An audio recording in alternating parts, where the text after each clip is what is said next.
B1, Chapter 21, One More Stupid Idea, 1. We're bleeding money here. Are you sure it's not ready for DOD testing? Absolutely not, Director. We still haven't managed to restore cognition in subjects, and there's also the risk of communicability. What kind of risk are we talking about if this becomes infectious? It would be an Armageddon-level biological disaster. Dr. Ava Sherman. Manchester, New Hampshire. 2 months before. Would it always be this way? There had once been a time where Liam had fashioned himself the expert in survival. He could boast about getting dropped anywhere in the world, in any environment, with any number of tools at his disposal, and still being able to concoct the means to escape. Survivin' Wild had let him put his grit to the test, and though the producers had forced him to carry a flare gun for liability reasons, Liam could proudly claim that after 5 tumultuous seasons, he had never fired a single flare. His struggles had been his alone, and nobody could take away the experience that he had gained. He was just a man facing all that the world could throw at him, and he had surpassed each challenge with flying colors. But what could be done when the threat was so fundamentally inhuman? What was all his tenacity when stacked against an army that never stopped, never slept, and never surrendered? As Liam sat in the back of a car, with Buttercup and Kurt to his sides and a suppressed hunting rifle in his lap, he wondered who were the survivalists, and who was the amateur. When was the last time he'd held a bolt-action rifle like this? It might have been before his Survivin' Wild days. Though he'd used them for the majority of his life before, wielding them for the show had taken some of the flair away, and he'd gotten better at avoiding confrontation than challenging it as a result. Now a .308 was in his hands, and he again yearned for the days where he'd be shooting things that didn't shoot back. "We're good," Leah said, fingers wrapped around the binoculars she'd been using to keep watch ahead. The car again accelerated into a slow roll as Vaughn brought them around the next bend. The hum of the electric engine was quiet in the growing stillness of night. They had been working their way back into Reno since dusk, keeping off the main roads with lights off, all while their pursuers were seeking them out in that vacuous, opaque darkness. Vaughn frowned. "It's a shame you won't be able to see our fob by the light of day. We used to use the speakers to draw hollows in, and the lights to distract them. It makes them easier to herd, and it sure looks beautiful. A nice slice of old world taste done again." Old world. How many times had Liam heard that term before, and never truly appreciated it? They all used it so flippantly to describe such a heartless and conclusive end. As if humanity and all its triumphs could be reduced to the same word one would reserve for a pair of shoes that had been left in the closet too long. It had no value. It was just old. But that was still fine. There was another pair waiting downstairs. All that had been accomplished with the first pair was now irrelevant the moment it had reached its limit. There was no reason to waste time referencing it, except perhaps out of nostalgia. Was Liam any better off? Or was he just another relic of ancient history, soon to be discarded? "What kind of building was your fob?" Liam asked to busy his mind, keeping his voice gruff to maintain the facade. "A casino," Vaughn explained. "Well, several actually. The living had this idea of making a whole bunch of them bunched up together in one structure. It's so big that it spans entire blocks. I can only imagine what a great time it must have been. What do you think it was like?" "Well, been a while since I hit up Elysium, so I'm guessing it was something like that. Lots of drugs. Lots of rock. Lots of sex." His shriveled eyes squinted into the night, as if to pierce through the veil. "I swear, sometimes if I try hard enough, I can almost see what it used to be, back before all this. Not like when we look at a pic or movie too.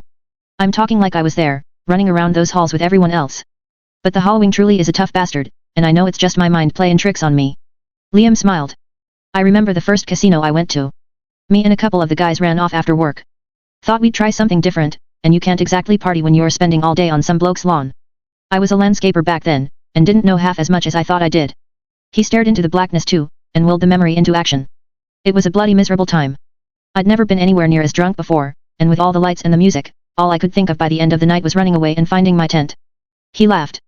"This was after I'd moved out of my parents, you see, but before me and Nellie went out to Al." "Liam!" Leah shouted. He snapped out of the memory, and realized that the car had now stopped.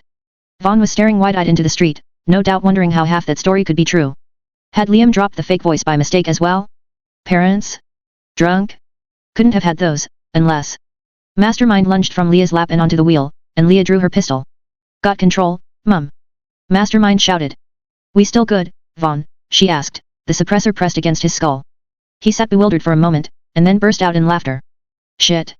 No wonder you shook the hornet's nest so bad. Here I was thinking that you'd formed yourself a little rebellion, and this chump was the guy you'd use to replace Hades. But no. You really are more nuts than I thought. All we're asking for is a ride out of town. Nothing more. You really think that she'll deliver on this one? Mother might be God's gift to Earth when it comes to medicine, but ending the Halloween? Might as well try to freeze the sun in the sky. Not going to debate this one, Vaughn.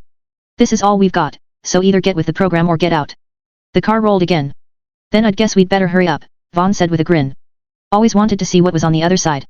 If we're all gonna die doing something stupid, it might as well be over this." Liam let out a breath of relief, and Leah holstered her pistol. Disaster had been averted. For now. Asterisk asterisk asterisk. Night melted into twilight and the clouds parted. Monoliths rose in front, with white hotel towers turned silver in the light of the moon. Closer still, and a dome stood out from the rest, still twinkling in spite of its age. A faded, torn sign caught recognition but for a beat. The city within a city, it read. No surprise, really. The hotels seemed to vomit shops out from their base, and the construction of each casino was so vast that whole streets were consumed by their design. There were 3 total here, Liam had been told, though it seemed so much more vast. A triumvirate of decadence, designed to beget more decadence. The car reached its stop in front of a parking garage. It'll be quicker to walk from here, Vaughn explained. I have it stashed on the 4th floor of this lot, by the stairwell. You sure you won't come with us? Leah asked. Can't abandon the larder. I've spent 6 long years building that beauty, and I won't leave her behind. He stared at his hand. No matter the cost. Kurt will make the cut clean. Don't worry. Would be nice if you'd take my leg, at least, Vaughn said. I can still work well with a limp. Leah shook her head. We need it to look real if Hades will let you out of this. The only way to get him to believe we took you hostage is if I cut off your arm. Liam winced. Even though he'd learned by now that a severed limb wasn't near as debilitating for a Reitzer as their living counterparts, hearing the words out loud and in such a cavalier tone still sent a shiver down his spine. Vaughn sighed. You're gonna owe me so much after this. If this works out as planned, I'll make sure that you're the first in line for a cure, Leah said. Let's do this then. The group made their way to the garage in silence, with Vaughn leading the way. No sooner had they reached the threshold into the main lot that a ping broke the stillness of the night. Blackened ichor exploded from Vaughn's head as he fell limp into the concrete. Liam froze in place, the air caught in his throat. Before he could even cry out, more suppressed bullets ricocheted through the garage, and he was shoved back into the cover of a wrecked truck. Leah stood above, peering through the blackness with the same level of desperation as him. She ducked just as a shot whizzed overhead. Anyone have eyes? Buttercup leaned into view, only for the trim of his suit to tear from a shot. Can't see shit. He threw his hand over his shoulder as blood began to well. We're sitting ducks. She raised her gun. Fall back. On me. Leah fired blindly into the darkness, and Liam took his cue to break into a sprint, clutching his rifle as though he owned nothing else. As Liam reached the street, he caught sight of a half-dozen silhouettes rushing toward him. More gunshots rang free, and dust burst from the concrete pillars besides. The tires of their getaway car moaned as air leaked free. In a frenzy, Liam made a run for the closest structure in sight, one of the casinos in the shape of a circus tent. He rushed through the broken glass door and took cover inside. Now was his turn to help. Liam had found that he held a single significant advantage over the undead, his ability to sprint. Their muscles atrophied post-hollowing, and they were never able to regain enough coordination to move faster than jog. Even if their stamina was near infinite, Liam was unrivaled in his ability to cover short distances when compared to them. With his own safety secured, he fired his rifle at every shadow he did not recognize, reflexively pulling on the bolt action in response to each shot. Their enemies were forced to withdraw as Leah and the others trotted across the street. Leah nodded in approval when she reached the door, then ordered him further back. Liam complied. The interior of the casino was like a childhood nightmare aged 50 years. The main room had been designed like a carnival, with dart-throwing stands, many basketball hoop kiosks, bowling, fishing, and so much more, while roulette tables and slot machines dotted the outer ring, all with prizes dangling above. A mix of red, yellow, and black carpeted the floor to match the flare. But there were no lights here, save for that which leaked through cracks in the ceiling, and the game stood frozen in time, linked from one to the other by spider webs. The group found a water balloon stand to hide within while taking aim on the door. It was only a matter of time before someone else came through. B1, Chapter 21, One More Stupid Idea, 2. For a long moment, there was nothing but silence as Liam lay in wait. The moonlit street was a window of grey against the opaque black wall of the casino itself. But then the darkness stirred, and the greys slid into blacks, and then a figure stood in front. Standing over 6 feet tall and clothed in a trench coat, only the glint of metal on the limb stuck out from the black of night. Its face was shrouded beneath a medieval-era hunter's cap, and a giant eagle's feather poked out from the brim. The creature held up its arm for a beat before pointing forth. Dozens more shadows flooded to its flank, each draped in similar dark clothes and matching hunters' caps. The moment they cleared the door, they dissolved back into darkness, still and silent as the environment they had invaded. Damn it, not Xander, Leah whispered. She held up her hands and issued commands. Split up. Keep low. Silent. She turned to Liam. You. Stay. He nodded, and the others peeled off. You're probably wondering how I found you, Leah, their attacker spoke out from the sanctuary of the shadows. Never thought it'd be me, hey. He paused. No, that's what it always is with the old guard of the city. You look at the rest of us like we're second-class citizens, and you could never imagine one of us taking down one of you. A pair of pings rang out, and the sound of a body dropped. Liam searched frantically from one side to the other, but could make out nothing from the wall of black. That's what makes you so weak, Xander continued. Your kind might run pandemonium, but without that city, you'd be nothing. Just a bunch of rats waiting to get eaten by something bigger, like me. Another body dropped as the silent battle continued. You want to know how I found you, Leah? Everyone else blindly trusted Hades, but I went for the old-fashioned means of hunting. We combed the forest, found your prints, and started the slow, but steady process of tracking where they went. More shots went off, and gasps followed. One day at a time, one hill after another. We got closer on you, every step of the way. Nearly lost you when you got those horses. I'll give you that. Never in my day have I seen a Reitzer ride one of those. But it wasn't enough. I've got 55 hunters in my unit, and I kept some scouting around, just to be safe. The moment you entered Reno, we had you made. Now Hades is on the way, and he'll be here just in time for me to deliver all your heads. Liam caught sight of movement and took a shot. The attacker moaned when the .308 struck his shoulder, but instead of retreating, he used the opportunity to rush straight for him. Does he have a death wish? Liam floundered with his hunting rifle, not expecting such boldness. Before he could land another shot, one of his invisible allies finished the job for him. His attacker flopped to the ground. I didn't have the luxury of turning in pandemonium, Xander said from further back. When I came back, I was wandering around Oregon for more than 2 years before I discovered the city. 2 long years, where any Reitzer I found was just another source of food. You think you're hot shit, Leah, but you aren't half the hunter I am. I was born doing this. A loud cackle broke the stillness of the casino. Bitch, I invented hunting. Leah shouted. The pops of her suppressed 1911 began to echo throughout, with more yelps following each shot. Their enemies' guns hissed in answer. Furniture began to crash, and bodies continued to drop. Liam tried to pierce through the veil, but he was as powerless now as before, and could see nothing other than the faintest flicker of movement. If only he shared their night vision. Then another shadow slid into cover next to Liam, too fast for him to react. Fucking asshole, Leah whispered, gripping her chest where blackened blood was gushing free. Liam grimaced. You all right? Yes, she spat. Just worry about yourself and stay low. What's going on? We're losing ground. That bastard's brought body-starved dregs as attack hounds, with more of his goons in support. The dregs will jump on the sword just to draw us out, and his guys have us outnumbered 2 to 1. We can't risk getting spotted again or we're finished. Liam peered into the black. This is Vaughn's forward operating base, yet. Not with him dead. He used the lights and speakers to lure hollows, didn't he? So? None are around. Liam stroked his chin. Survival was as much about improvisation as preparation, and with all the tools at his disposal, it was only a matter of figuring out which could be best leveraged to his advantage. Just as fire kept predators away, and masking a scent helped to keep game unaware of their hunter, the undead had their own strengths as well as weaknesses. All that mattered was finding the correct order to use one against another. The puzzle pieces fell in place, and Liam could almost laugh. This was normally the part where he'd look at the camera and tell the audience not to attempt this at home. Get everyone together, Liam ordered, and be ready to run for that lot again. Don't worry. You won't miss the opening. And as for me, I'll leg it after you. She glared at him. Are you insane? He grinned. No, love. Just got myself one more stupid idea. On that thought, Liam lurched to his feet and broke into a sprint. He'd already made it to the back before a single shot came his way.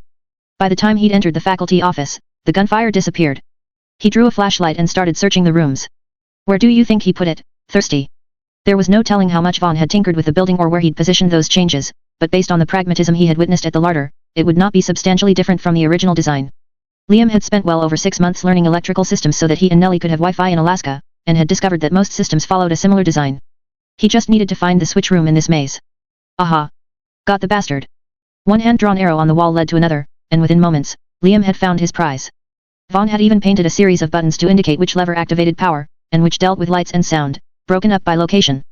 Liam activated every button and lever at once. The machines buzzed before powering on. Speakers blared with a heavy guitar riff. The walls quaked at each strike of the bass, and the volume matched its crescendo.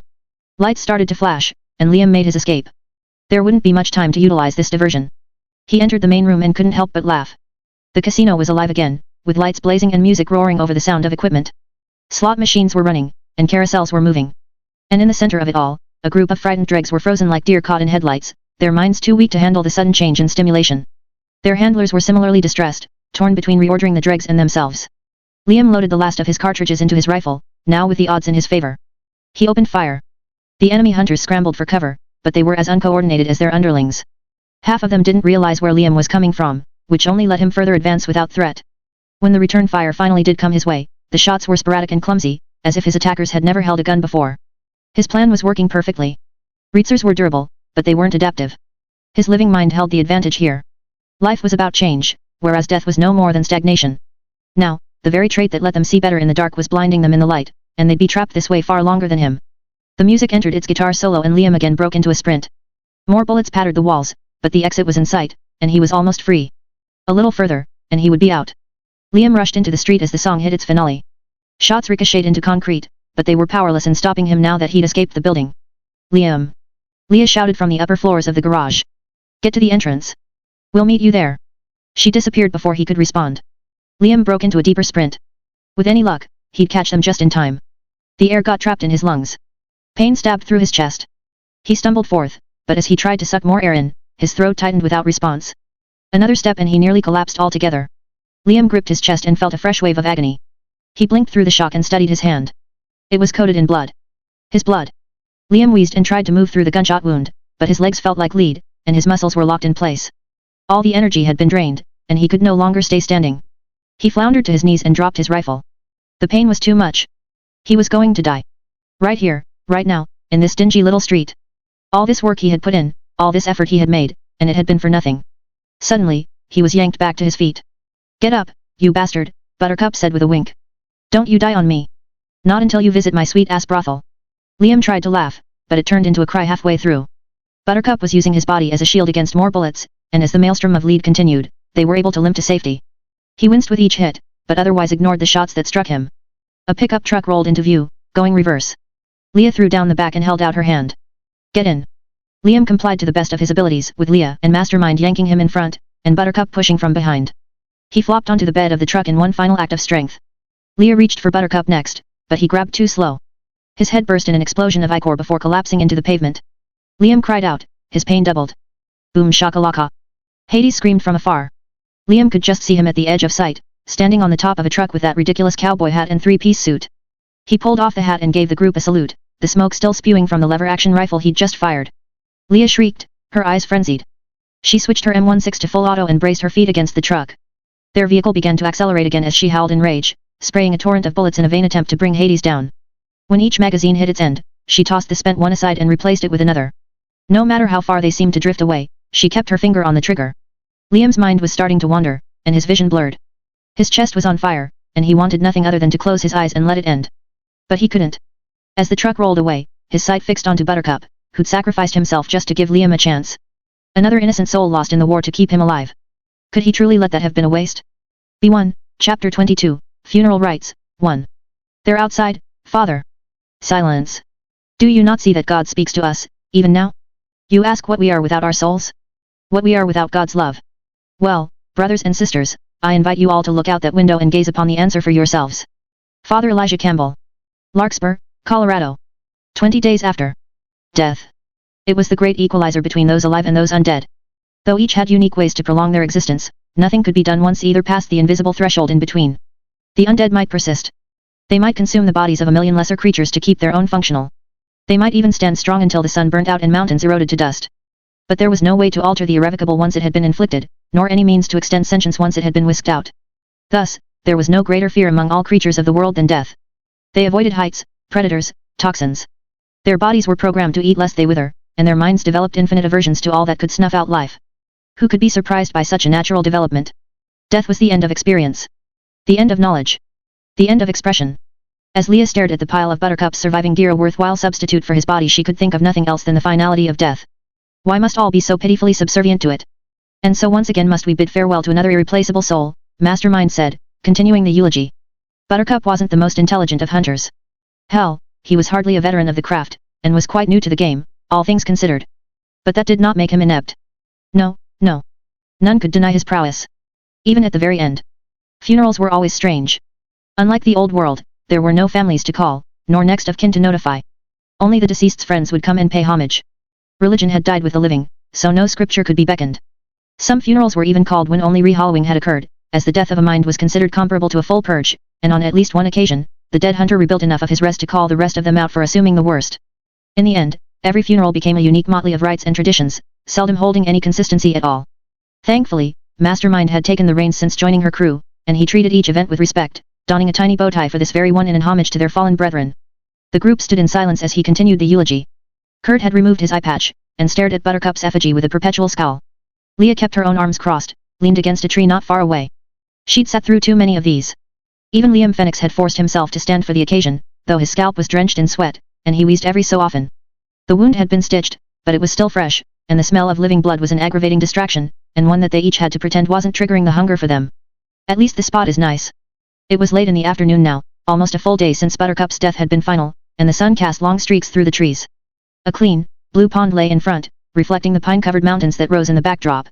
A field of wheat flowed through the distance in between, capping the horizon in a ring of gold. Leah had refused to stop moving until they'd reached Colorado, though that was before learning that a stray round had nicked their backup fuel, and that they weren't going much further by vehicle. She was gladdened to have made it here. Buttercup deserved this much. I'd like to share a story, if you all don't mind, Mastermind said, pivoting to the final part of the ceremony. It is one that truly encapsulates our dearly departed friend. He approached me first after a rather discouraging hunt, and made a jest about my likeness matching a pre-Halloween bobblehead he'd come across in Tartarus. I told him to sodomize himself over such an insinuation, or something to that effect. He smiled. That insult did not deter our boisterous Buttercup, however. His resolve was buoyed instead, and he tore through half the city just to prove his point. The result could not be denied. There he came, almost a week later, the prized possession in his arms. One would think the artist spaced it off me, save for a few details. My tiny doppelganger's hair was blonde where mine is black, and he has not been afflicted with the same mark as me. He stroked the gash on his neck. Though I cannot help but think that an asymmetric wobble that exposes its underside was put in place by Buttercup, just to strengthen his argument. He smiled. I believe that to be Buttercup's greatest skill. Not his shooting, nor his tracking, but his ability to make each of us smile. No matter how dire the circumstance, he always found a way to bring comfort in this otherwise dismal world. I keep his gift on my desk in the lodge, where I hope that it will outlast us all. On that thought, he tossed a fistful of dirt on the pile of gear and stepped aside. This was the part of the ceremony that was consistent in just about every Reitzer funeral. Each friend would share a story in the hopes that by dispersing them to as many reservoirs as possible, their essence would survive indefinitely. That motivated all to stave off the hollowing harder, lest they lose not just themselves, but everyone else who had died along the way. Kurt walked up next. I remember one time, Buttercup tried to get me a suit. Said he wanted to make me look good.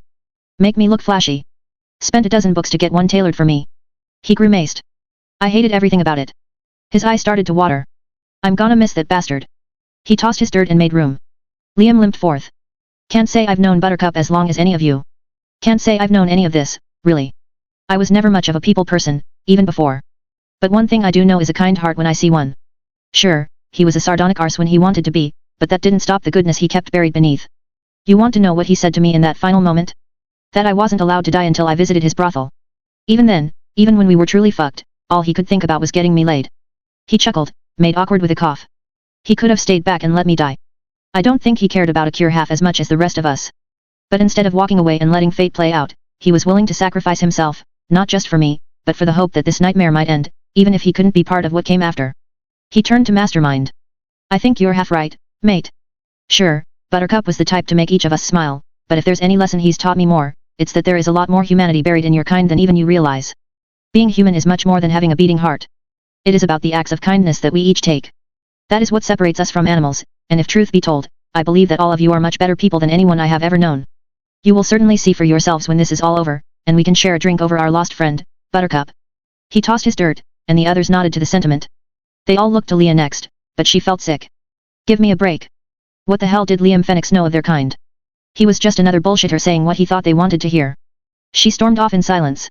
B1, Chapter 22, Funeral Rites, 2. Of course Leah had her own story to share, and hers defined Buttercup better than them. Sure, they could drone on about him being nice and funny and happy-go-lucky, but that was missing the point. Their version of him was weak, and Leah never let anyone weak into her crew. She remembered the exact moment when they first met. It was between hunts. Leah was walking down the street in Asphodel, minding her own business, when this street cleaner accosted her. That was before he'd gotten his skin jobs, or found lotions, or fancy suits, so he looked like every other hag in the city, with skin more shriveled than Hades, and eyes dimmed to the border of dread. He'd told her that he was afraid of re-hollowing, and wanted to become a hunter so he'd never have to worry.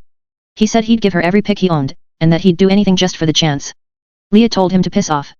When he clung to her knees and cried, she broke his arms and kept walking. That was how she usually handled beggars. But Buttercup was no fucking beggar. He screamed after Leah as she walked away. Told her that he'd prove that she was making a big fucking mistake, and that the next time she walked through that street, it would be cleaner than the lodge. She'll never know how he did it. Both arms broken, hands quaking, alone, and in one of the most heavily trafficked areas in Asphodel, but he somehow pulled it off. A day later, the asphalt was practically glistening, with this one shriveled worker in the middle, bitching at everyone and anyone who had the temerity to litter on his block. No shits given for what they might do. The result of success outweighed the cost of failure. Leah had taken him from there, cradled him like a newborn baby, and brought him back to the lodge. Unlike any of her other recruits, she had chosen him to follow not out of some form of pragmatism, but because she'd recognized a kindred spirit in this ugly world. Both were survivors, and he had deserved his chance to fight for it, just as she had been given. She sighed. To share this story was the right thing to do. It was the best way to give homage to their fallen ally. No one else came close in capturing his fighting spirit. But to say that story out loud, and gift it to others. There was a form of admission hidden in the act. Leah would be conceding her own mortality, for if she were to die, then Buttercup and their shared story would die as well. A branch snapped ahead. The bushes rustled, and then the unmistakable snarl of a hollow heralded its arrival as it floundered into the open. More hisses echoed behind as Leah instinctively withdrew a few steps. Leah was so tired of it all. No matter how many hollows she murdered or reitsers she saved, the world never seemed to change. There were always more of their kind and less of hers. The hollowing persisted above all as the penultimate to death itself. How many more bodies would have to be buried to sate its endless hunger? How many of her fellow souls had already been sacrificed on its altar? Leah blinked through the malaise and realized that she did not know the answer. The veins in her chest tightened. Ichor leaped free, cut through the stitches she had sewn after her fight with Xander. He'd gotten her good, with a pair of shots through the chest, puncturing her heart, and rendering her body drained, enough to prolong the bleeding. Enough to slow her regeneration. Enough to deprive her brain of the nutrients it needed. Enough to weaken her res. The hollows had all gathered in front, 4 total. They clawed after Leah, mouths salivating at the prize they would soon claim. They wanted her to become like them. Empty. Withered. Soulless. Just one tiny abdication, one minor surrender, and she would never have to cling to the facade of life again. It would all be so very easy to close her eyes and let it end. But Leah refused to die. She screamed, her fury a deafening rejection of the world that had been inflicted upon her. This wasn't where her story ended. The first hollow lunged forth, but Leah skirted behind. She used the momentum of its fall to her advantage, and slammed its head straight into a rock. Blackened grey matter gushed out. A chunk of her sheepskin jacket was ripped free as teeth chomped on her shoulder, but Leah was on the offensive, and elbowed in retaliation. Bloodied teeth spattered free. Before the hollow could recover, Leah threw all her weight into her steel-toed boot and kicked its skull into a nearby branch. Flesh parted for wood, and the hollow went limp. Another grappled her, but she tossed it aside, instead focusing on its larger friend in its wake. This one was a big fucker. Muscular yet shriveled, towering yet fragile. One of its arms hung loosely to the side, held to the rest of its torso only by a web of exposed sinew and rotted flesh. The other arm swiped, tearing Leah's stitches free. She danced to the large hollow's vulnerable flank and yanked its arm. Bone ripped free from flesh, and she had her weapon. One whack of its severed arm knocked the hollow to the ground, and another dozen blows finished it off. Then Leah was knocked off balance. The hollow she'd ignored was quicker than she thought, and within seconds, it was atop her. Drool spilled onto her face as its teeth clattered. The hollow ignored all else, and focused only on biting for her head. Again Leah roared. She had learned an untold number of martial arts techniques after years of studying old world styles, and could dispose of a hollow's predictable and clumsy movements with ease. She redirected her enemy's energy away from her head by yanking its shoulder past her opposing own, and used her leg to lock it in place. As the hollow's teeth clattered harmlessly about, Leah switched out one leg for another and pulled the hollow's now exposed back into her chest. It thrashed in response, but physics aided this maneuver, and like twisting a can opener, its body tumbled back into hers, with Leah now behind. The hollow squirmed, but she was far from finished. Leah threw back her scarf and bit into the hollow's head, through the greasy strands of hair and softened bone. Like sand coated in ash, the taste of its corrupted grey matter filled her nose, but she did not relent. One mouthful at a time, followed by one agonized moan after another, Leah bit into the hollowed mind until it was no more. When Leah was finished, she spat out the hollowed flesh and screamed anew. Fuck Hades. Fuck Xander. Fuck the hollowing. Fuck death. Fuck everyone and anyone who'd ever tried to bring her down. Leah would never lose. She would survive forever. Leah let in a deep breath and wrapped her scarf back up. Her hands tingled from the rush. Before she could contemplate what had driven her to be so reckless, a yelp spilled from behind. She knew the sound at once. Liam. Leah rushed through the trees, pushing her limbs to their limit. She reached the spot just in time. A stray hollow was trying to bite down as Liam struggled to keep it at bay. Leah drew her knife and threw the hollow aside. As it tried to rise, she jabbed it between the eyes. What the hell are you doing here? She shouted. Liam Fenix let out a gasp of pain. I'm sorry. I didn't know there was anything else here. I just wanted to talk. There's nothing to talk about. But Liam met her with fire of his own.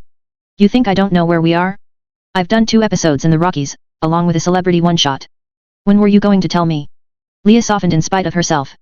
Here she was, concerned with her own personal shit, and she had forgotten that their living companion had his own quest to fulfill. Even if it was a vain and pointless endeavor. Then again, was she really one to judge? You're right, Liam. I should have told you that Aspen is on the way. Fuck, I'm sorry. He smiled, and Leah realized that this might have been the first time she'd said the word sorry to anyone in years. Thank you, he said. You shouldn't have wandered off, at least by yourself. One tiny mistake, and it's over. He started to dust himself off. Don't worry, I'm fine. Then the two noticed his arm. There was a very thin slash, barely puncturing his flesh. A tiny bead of blood dribbled out, almost imperceptibly. Liam grimaced. It's just a little scratch, right? But Leah knew the truth. B1, chapter 23, scratched. Ladies and gentlemen, I want to be perfectly clear on one thing, there is no cure for HBRS 15.21 exposure. Once a single pseudocell has entered the bloodstream, nothing can be done. Dr. Ava Sherman. Geneva, Switzerland. 10 days after. Lo to the man who would be freed from his industrialized shackles. Bristol was warm this time of year. Tall pines rose above a bronze bed of dead leaves. The morning sun tore through the pines in solid beams, glistening on a carpet of moss in a nearby meadow as if it were made of polished jade. This was far from the city, and safe from those ugly skyscrapers and disgusting odors. Temperatures not going down, a distant voice uttered. Where's that water? Another barked in answer. Heating it as fast as I can, another said. Liam wasn't really in Bristol. He was lying on the ground, far away in both time and space, his head like a hurricane from the rising fever as a group of shadows swerved in and out of sight. The pain was getting worse, and he couldn't keep his focus. But was it really so bad to stay here? The wind was cool and soft in his hair, and he could taste the morning dew on his tongue. What was real mattered less than what he felt, and he wanted to go nowhere else. Come on, Liam. His father shouted before strolling into view, with his camouflaged suit and double-barrel shotgun, leaned over one shoulder. Best we get moving. These pheasants won't clean themselves. Can't we stay a little longer? Liam asked. It's so pretty. His father sat down and placed his meaty hand on his head. Boy. It most certainly is. But, we've exhausted our time here for today. But why, Why can't we stay here forever? To that, his father pulled his pipe out and stared into the wilds. Because this place isn't for us, Liam. This here is God's country. We're just visiting. You keep that in mind, and maybe one day you'll get to experience it for yourself. Liam nodded. He would make sure that day would come. Asterisk asterisk asterisk. Lo to the man who would abandon solitude for love. The Adirondacks were even more beautiful than he'd imagined. Unlike England, the foliage here had a certain vibrant tinge, and when fall hit, the trees became a mix of gold, copper, and crimson. An unrefined beauty that could not be ignored. Could try cutting the whole arm off, a gruff voice decided. Are you fucking crazy? Another shouted. He'll bleed out. He'll go hollow if we do nothing. Just get more boiled water and keep cleaning. There's still a chance that it isn't in his blood. If only Liam hadn't been surrounded by all these people. Going to camp had only compounded the problem, as no one else appreciated being out here half as much as him. They only whined about poor cell reception and what movie they'd all watch once night hit. A girl flopped next to Liam. You gonna spend all week by yourself? He nearly dropped his sandwich from the shock. Hey? Liam recognized her at once. She was the pretty blonde who always wore a tie-dye shirt and sunglasses, and if truth be told, he'd been avoiding her for fear she'd make fun of his accent. She certainly seemed to be the cool kid around here, and that's what cool kids had a habit of doing. High school was such a sordid place. Come on, she said. I've been coming to this camp every season for 5 years now, and I don't think I've seen anyone try so hard to avoid making friends. He frowned. Sorry. It's nothing against you, it's just that back home, it never got like this. Mind if I sit next to you? She asked. Before he could answer, she'd already sprawled out her legs next to his. For a moment, the two sat in awkward silence. Liam had never been great with girls. Him and his father had spent just about every break hunting when he was young, so he'd missed the chance of talking to them like all the other boys. And when his father passed away and Mum moved him back to America, the situation had never improved. Now, here was one in the flesh, mere inches away. He could practically feel the heat resonating from her skin. And yet, there was a certain calmness in this moment because instead of expecting anything from him, she was staring off into the same wilderness, with that same look of understanding as him. It really is far out, hey? She said after a while. A whole wide world, untouched by us. He nodded. Yes, it certainly is. We should do this more often. I forget how lame it is to sit at the bench when we've got Mother Earth right here. She glanced his way. What's your name, anyway? Liam, he said, instinctively holding out his hand. Hello, Liam. Her soft fingers wrapped around his and she pulled down her sunglasses. I'm Nellie. Asterisk asterisk asterisk. Lo to the man who would abandon family for vanity. It was so close, and yet so impossibly far. The mountains of Southern California would be capped in snow, their jade peaks peppered in white after last night's squall. If only he could pierce through the veil of smog, he might at least be able to catch a glimpse of it for a change. We're losing him. Don't you die on me, you piece of shit. Gloved hands gripped his shoulders as a shadow drew close. Open your fucking eyes and look at me, Liam. His face was smacked. Liam. Liam. Liam. Nellie shouted. Liam. He snapped out of his daze. Sorry, I wasn't listening. She sighed. I know. You were looking for the mountains again. Right, sorry. I was just thinking about how long it's been since we last went on a hike. You know, you and me. If only we could afford a sitter. She bobbed Lilith from one shoulder to the other. Do me a favor, and clean the floor. She's spitting up again and I can't do 5 things at once. Of course, love. Liam rushed over and attended the spill. Lilith had knocked over her breakfast, and now the kitchen floor was coated in the mess. It would be a chore to clean, but no worse than normal. Ugh, Nellie grunted. She's crapped herself. Sorry, be right back. She stormed off, and Lilith's sobs dwindled. As Liam meticulously wiped the baby food from one corner of the kitchen to the other, he thought of better days. If only there was a way to marry these two worlds again, as Nellie and him had once done before in Alaska. Of course they couldn't just go back. Even Liam knew now that Lilith could never be raised there. Not properly, and not without the risk. And he did love her. He loved them both. But maybe he could take a little break. Maybe he could earn some money along the way. Liam scrounged through the trash. One of the executives had given him a business card at work, and said that he was just the face they needed for a new documentary series on wilderness survival. Liam had told him that he'd think about it before tossing the card out. The notion of spending weeks at a time away from his family was more than he could bear, even if it would get him back outside. Liam held up the card. All it would take was one phone call, then he'd get a free paid vacation. Just the pilot, he told himself. I'll just do one episode and cash the bonus. In and out. No commitment, no problem. Liam. Nellie shouted, and he rushed after her. Asterisk asterisk asterisk. Low to the man who would end his own life. Had it really been worth it? Liam stared over the shores of purgatory from atop one of its twin peaks. The sapphire waves rolled over beige shores in a quiet lull, and clouds drifted as though there was nothing wrong. Sure, this land was as innocent and untarnished as everywhere else in the world, but could the same be said for him? Liam had been trapped on this island for years now, longer than he could count, and though the days were filled with adventure and beauty, it was but a pittance compared to that which he had so callously thrown away. Fingers touched his neck. I can't feel a pulse. Fuck, a disembodied shadow cursed. Raise his legs. Get more herbs. Do fucking something. Liam missed his wife. He missed his child.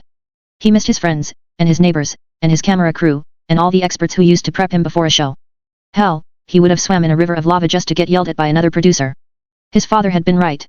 This land wasn't for them.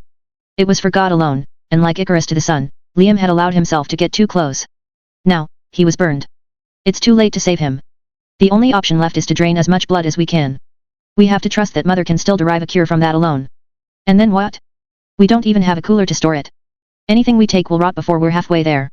A gasp rolled out. Shit. I don't know what to do. I don't know what to fucking do. Now, it was time to let it end. He looked over the edge of the cliff. The drop was more than 100 meters, and if the fall didn't kill him outright, then he'd still be dead within the day. One step would be all it'd take, and then there would be no more pain. Tears streamed down his cheek. It wasn't fair. Liam had never wanted to abandon his family. He only wanted to enjoy the one constant that had been in his otherwise chaotic life. That's all it had been for him. A nice break from the divorces and the deaths and the grief that came with living in civilization. Did he really deserve to feel such misery for wanting to find a nice hillside to sit down and be alone? Was modernity so cruel as to deny him such a small and innocuous pleasure? Liam had not stepped over the edge the first time. He'd only stood in wait before deciding that he would give escape a try, with the promise that if his plan to build a raft failed, then he'd have no choice but to come back and finish what he had started. But this time felt different. Liam knew what he'd be walking back into, with all the pain and misery and loss of it all, and that even if he climbed another insurmountable peak, the summit would be obscured, and the prize corrupted, and it would have all been for naught. Why struggle so hard to survive when the result was the same? Why not just let his life end in quiet resignation? Liam stepped over the edge. Purgatory's jungle opened into a giant pit, and he plunged into darkness. Corpses piled the walls. Grabbing for him. Clawing at him. Inviting him to become one of them. One of the dead, who knew nothing other than the emptiness that followed. Only hollowness remained, and he was all too willing to embrace it. Liam Fenix closed his eyes and drifted into a sea of black. Fuck that, the darkness beckoned, its voice raspy yet feminine. Get your gear. We're rolling out. It cursed. I'm not done with you yet, asshole. B1, Chapter 24, Bellflower, 1. Sounds to me like Ian is playing God down there. That is false, Senator. We are only correcting for his errors. Dr. Ava Sherman. Arlington, Virginia. 5 years before. Liam opened his eyes. For a moment, the world was buried in a haze and his mind was at peace, but then a heavy burn coursed through his veins. Liam moaned and rolled, but the pain did not recede. His skin was on fire from the inside out, and his limbs were so weak. Oh God, make it stop. He blinked through the nebula of torment, and his eyes formed recognition again. There was a creature in front, its face a motley of rotted flesh and scars. A single beating red eye stared into his own, the other buried beneath cloth. You alive for real this time? It asked before flicking him in the face. Liam gasped. What the bloody hell, Kurt? Yab. Definitely awake now. He stood up. Hey, Leah. Liam's alive. See for yourself. Liam grumbled. His head felt like it'd been thrown under a truck, and his body wasn't much improved. He tried to breathe deep, but a sharp poker of agony tore through his chest. What the hell had happened? Like water in a brook, the memories of his anguish came dribbling back. Liam remembered going to Leah after Buttercup's funeral, and getting jumped by that hollow. He remembered the insignificant scratch on his arm, and the sting it left behind. He remembered the look in Leah's eyes when he said he felt fine, and the panic that followed when his fever started to grow. He remembered being told to lay down. He remembered them saying that it would all work out. He remembered knowing the lies for what they were. Then there was nothing. Liam again studied his environment. He'd been taken into a bedroom. The sheets of the bed were immaculate, and the shelves were freshly dusted where the sun tore through. An 4-bag had been strung onto a beam above, with blackened liquid dripping down. Back to the land of the living, hey. Leah said as she staggered into the room, an arm to her abdomen. What happened? What do you think? You almost died. She leaned against the wall and coughed. Do us a favor, and don't do that again. It's been a long night. Liam rubbed his scalp. I don't understand. How'd you cure the infection? Wasn't easy. We tried everything to bring the fever down, but none of us are doctors, and even if we knew the exact type of meds you needed, they're all expired. I thought you said there was no cure for the harrowing. There isn't. You wouldn't have lasted more than a few hours had this been that. Then what created the infection? She pointed to his chest. You were shot, genius. What? Did you forget about the piece of lead that tore through your gut? Liam looked to his stomach and felt the fool. His bandages were drenched in red and the smell of pus was overwhelming, yet somehow, some way, the fear of turning into one of them had overridden every other concern in his life. But I was scratched, Liam pointed out. She shrugged. Turns out that was just a scratch. Soft cells don't grow under fingernails, so the only way the harrowing spreads is if they've been picking their teeth before swiping. It happens more often than you think. I'd say that maybe 1 in 10 scratches leads to infection, give or take. All the trouble you've been putting me through, and you're telling me that the risk was that low the whole time. Leah rolled her eyes. Well, I don't know, Liam. If I told you that every time you fell off a cliff, there's a 10% chance you'd die, would you want to hang out on the edge? He went mum. She had a point there. Anyway, Leah continued. When we realized that you were going septic and not hollow, I came up with my own dumb idea. Way I figured it, the infection must have come from some foreign bacteria, and there's nothing that kills microorganisms better than Reitzer blood. Damn near spent a gallon of my own on you. Liam noticed the 4 again. He traced the dark liquid that lay within, down the tube, and straight into his veins. Had they gone mad?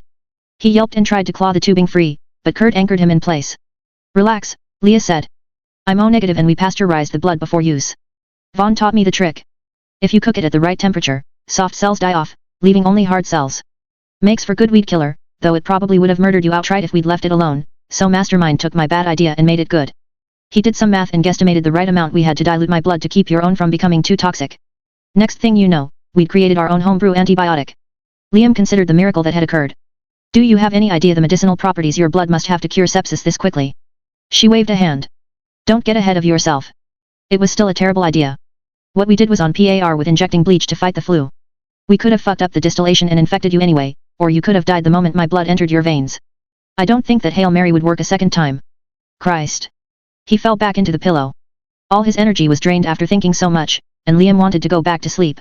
His eyes closed and he felt the world fade again. Yet, rest up, Leah ordered. We need you to get better so we can keep she paused, her tone suddenly tense. Moving. We need to keep moving. Asterisk. It was days before Liam could stand again, and almost a week before he could walk on his own. They had been fortunate enough to get him on his feet before his muscles could atrophy.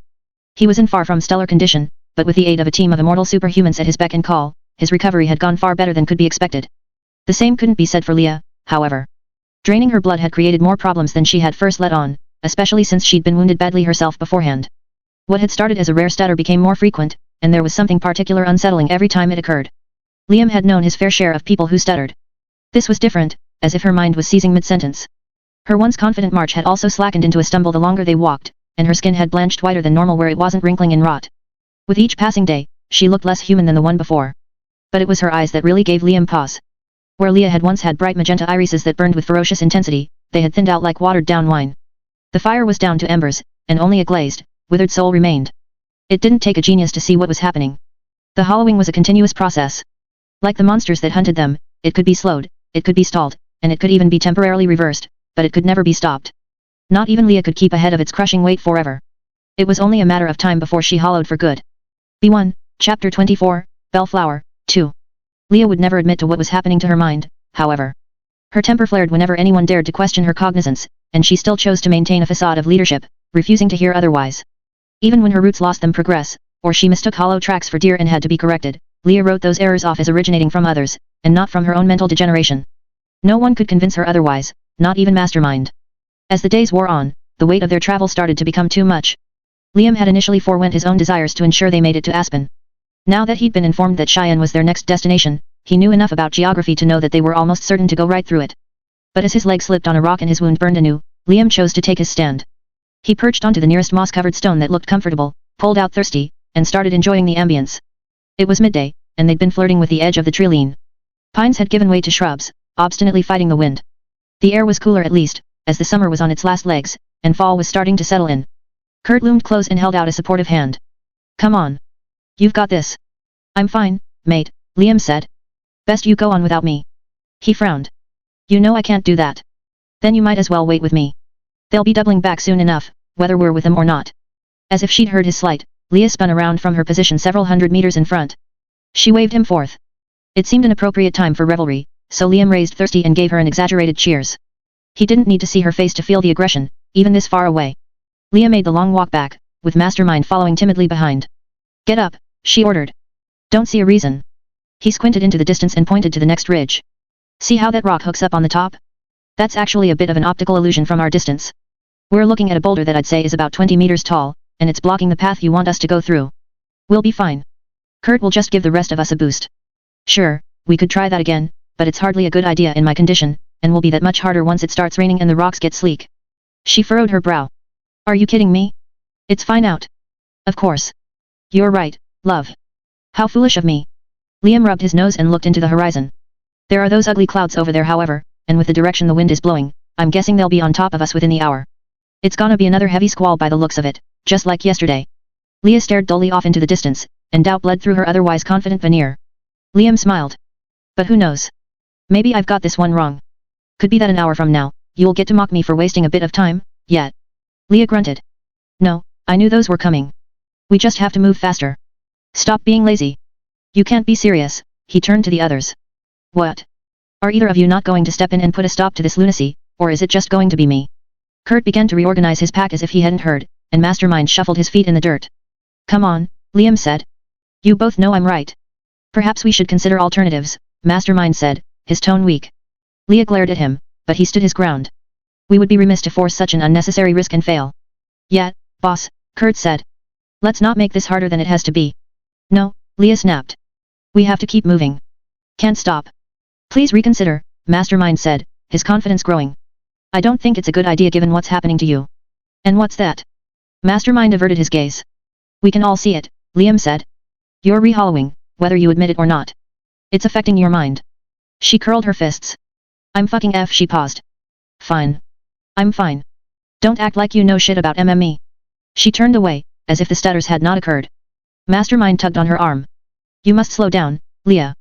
The added stress of leadership will only accelerate the damage to your reservoir. Please, I beg you, allow me or Liam to guide us through this treacherous terrain. We will find sustenance to restore your mind to good health soon enough. Just trust us. For a moment, Leah seemed to have taken the words to heart, but then the fire in her eyes blazed anew. No. None of you know what the fuck you are talking about. You'll only slow us down. I'm the leader here. I'm the only one who will get us through this. Just like I always have.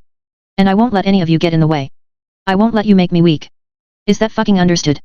A drop fell from above, followed by another. Seconds later, and the sky was gushing rain as the squall hit. The group stood in silence. There was nothing else to say against her outburst. The cosmos had spoken for them. Leah stared at her hands as water soaked her leather gloves. Her fingers shook.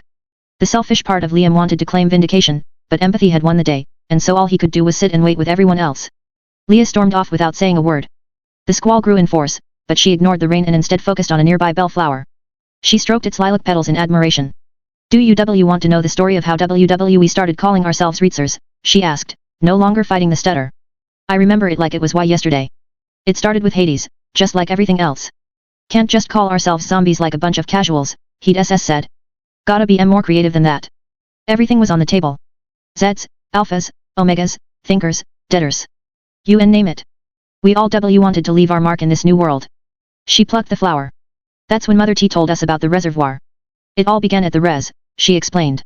Every memory, every emotion we'd ever collect, all in that personal space inside our minds. We were unique in that our reservoirs never filled naturally. Unlike every other creature that builds memories with age, ours could only drain with tea time, drip by drip. She clenched her fist. But rather than shy away from this truth, we embraced it. If our reservoir's design was inverted, then we would build our identities around it. She gripped the bellflower tighter and took a deep breath. I remember the feeling of the wind blowing around us. The way we all nodded in unison when the pieces finally clicked. The crumbled buildings that would one day be pandemonium, and the open SP spaces that we'd turn into the sticks. I can still feel the sun on my back as I went deep into the sea city. I'd wanted proof that my res was mine alone, so I kept searching the city until I found the most beautiful flower I could, to keep as a mental image. I remember it all. She turned around. Reddish tears were streaming down her cheeks. But, the thing is, I can remember everything about that day, except what that flower looked like. It's gone, Liam. Purged from my memory forever. All because I've let my res become too weak. You want to know why I won't stop? Why I can't? Because if I do, I'll lose everything else that makes me be me. Her voice rose as she dropped the bellflower. And I don't want the Halloween to take me too. Leah stood and sobbed as the rain continued to fall, and Liam regretted his hubris. Here he had been thinking that she was just full of hubris, but her frustrations hadn't been born from misdirected blame. They were a deflection against the futility of their endeavors. Liam once again realized how wrong he'd been for thinking his companions as more or less than human. There was nothing alien about what they were going through. They were just in an altered state. The squall left as fast as it had appeared, and the sun fell again. Liam drew close to Leah, knelt down, and picked up the discarded bellflower. We won't let that happen, he said, meeting her in the eyes. He pressed the flower back into her palm. If you lose any more precious memories, we'll just have to make new ones. Better ones. Even through the scarf, he could make out the silhouette of her jaw dropping. Liam curled her fist around the bellflower. We'll get through this. Together. And he'd make sure of it. B1, Chapter 25, Day with the Clarks, 1. Under no circumstance should HBRS ever be used on a living subject. Why is that? Because a person cannot truly have been resurrected unless they have first died, and that is what this system is designed to bring. Dr. Ava Sherman. Manchester, New Hampshire. 3 years before. So hungry. So tired. Leah couldn't remember the last time she'd been this drained. She couldn't remember a lot of things, lately. No matter how much she ate, she couldn't patch the holes in her res fast enough. Not that they were getting much better than squirrels and rabbits out here. Liam had been using the other hunting rifle they'd stashed, but he still was only awake for 16 hours a day at most, and had neither the time nor the energy to hunt on top of traveling. That left the others to do the grunt work, and rifles weren't the most reliable when a half-hollowed mind was handling them. Worse yet, Leah's weakness was starting to affect the others. Kurt rationed out anything they'd found, and given her the largest slice when it should have gone to him. Mastermind had barely been eating altogether. Now the color in their eyes was starting to fade as well, and the stutters wouldn't be far behind. If they started needing assistance too, there'd be no one left to give it. Liam could only accomplish so much with his vulnerable, living frame. There was no way out of it. Leah needed food. Real food. That was what made this find so great. Nestled in a vale between two hills, a farmhouse sat at the edge of sight. The grass had been flattened into a verdant sheet, and the barn looked like it'd been coated in a fresh paint of scarlet. Even the fencing seemed to still be intact, with a herd of cattle walloping within. This place was an oasis in a desert, just waiting to be exploited. If they fought for it. No way that could be empty, yet. Liam asked. Leah shook her head. This one of yours? Again, she shook her head. Leah had avoided speaking unless necessary. The words would form correctly in her mind, but the neural connection to her vocal cords had degraded, and so some would inevitably come out stuttered. It was the cruelest form of torture. There was no way of knowing or preparing for which word would malfunction, making all speech awkward and inconsistent. Some of the poorer workers became acclimated, but Leah would never get used to feeling so broken. Liam stroked his chin. A place like this wouldn't be bad to set up shop. If it's not tied to pandemonium, then it could be another survivor. Not this shit again. Would Liam ever get this delusion out of his head? How many more bodies would he have to see to know the truth? Unlikely, Mastermind explained. A single stray dreg would make short work of any humans here. The isolated location and favorable terrain would not compensate for the lack of defenses. Then what do you think, mate? Before Mastermind could answer, someone wandered out of the barn. They were in the shape of a male, with a pair of overalls above a plaid shirt, covered in dung. The rifle strung behind his back was to be expected, but the gas mask was an interesting touch. As the group lay hidden in brush nearby, he began to walk back to the farmhouse, carrying a set of buckets. Looks human enough to me, Liam said. We should form a plan, Mastermind said. Already got one. He shifted out of cover before Leah could hold him back. What the fuck are you doing? Just follow my lead, he said before stepping into the open. Oi. The farmer immediately dropped the buckets and drew his rifle. Who's there? The voice was distorted below the mask. It's okay, Liam said, hands raised. We mean you no harm. He glanced back to the rest of them. Come out. Let's not make a bad first impression. Leah rolled her eyes and stepped into view. In the span of a minute, they'd gone from having the element of surprise to staring down the barrel of a gun as it was pointed against the most valuable man to ever walk the earth. She really regretted letting Liam call the shots. The farmer began to wave his rifle about. Don't step closer. We don't want trouble. Liam smiled. Neither do we. We're just looking for a place to rest, if you don't mind. The farmer stayed fixed, and Liam tilted his head. Come on. If I wanted to hurt you, I would have done it from the safety of that bush, yet. The farmer lowered his gun an inch. You alive? I am. Leah shifted one of her hands closer to her jacket. If this guy was about to try anything, she'd have her gun drawn before him. But the farmer just withdrew his rifle altogether. Holy mackerel. Been a long time since I've seen this. He bobbed his head about, as if they were expected company that he'd forgotten. Crap. We should get my mom. She'll know what to do. Quick, follow me. The farmer thrust his rifle over his shoulder again and started to scurry for the house. The others followed. As they crossed the open pasture, Leah closed in on Liam. Let me get this straight. Your brilliant plan W was to just walk up and ask and not to get shot. He shrugged. Worked, didn't it? She massaged the migraine from her scalp. I think I hate you. Don't worry. I think it's fair to say that anyone who doesn't shoot us on sight is worlds nicer than what we'll find out there. Might we see your face and catch your name, my good friend? Mastermind called out. The farmer paused. Right, almost forgot about this thing. Sorry, I just hate the smell of manure. He started to fidget with his mask before giving up and going for his gloves. Liam beamed at the sight of his exposed hands. They were smooth and colorful without the slightest ounce of rot. As the last buckles of the gas mask slipped free, Liam leaned forth, expecting to meet another of his kin. Only to watch his dream die again. The farmer had hollowed in his teenage years, and though his skin was well maintained and hair a vibrant orange, there was no denying the blackened gums and violet, beating eyes of a Reitzer. Name's Eric, he said, holding out a hand. Eric Clark. He looked to Liam first, but he was paralyzed in disappointment, so Leah stepped forth and shook his hand instead. I'm Leah, and this is Mastermind, Kurt and Liam. Eric Clark studied their party anew. Can't say I've ever seen live ones wandering out with us black bloods. Black bloods. Wonder how many back home would have sprung for that. We're just PP passing through. Got the stutters, hey? Don't worry. Mom will whip up something for that. Get many visitors? Mastermind asked, still maintaining the faux innocence as he fished for information. He shook his head. Nope. Not unless you count rotters. Of course not. Only us black bloods matter anymore. That is why it is important that we stick together. Can't say I disagree. Good company's the only thing keeping you from rotting out. I'm just glad I've got my family. Oh? You have a family? How marvelous. Yes sir. Just been the three of us, actually. Me, Mom, and Dad. Speaking of, he thrust open the door. Mom. We got company. They stepped indoors in outside time. The oaken walls were freshly varnished, and the carpeted floors were free from stains. The curtains were drawn and windows open, letting the cool mountain air flow free. The walls were littered with all sorts of trinkets, from stuffed deer to framed pics to old clocks. It reminded Leah of the way houses used to look, early in the outbreak and before time had eroded them all away. Mom met them in the living room. There was no denying the physical similarities between her and Eric, but she was a Reitzer like them, with the same violet eyes and pale, undead skin. She grinned through black lips when they approached. Told you there were still more of us, Eric said.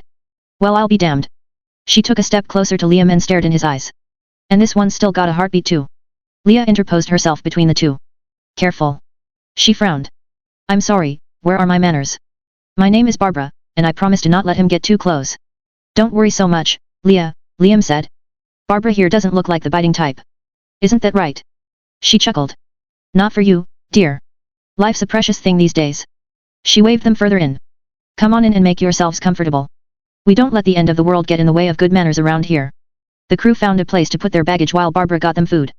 Liam made a show of putting his weapons away, and the others complied to some degree, but Leah kept her suppressed M1911 hidden in her jacket, along with her black steel combat knife. Mastermind did the same for his bowie. It didn't matter how safe the rest of them felt. They weren't about to be blindsided. B1, Chapter 25, Day with the Clarks, 2. Barbara managed the kitchen while the rest waited. She even went the lengths of cooking up a steak for Liam, in spite of Leah's initial protests.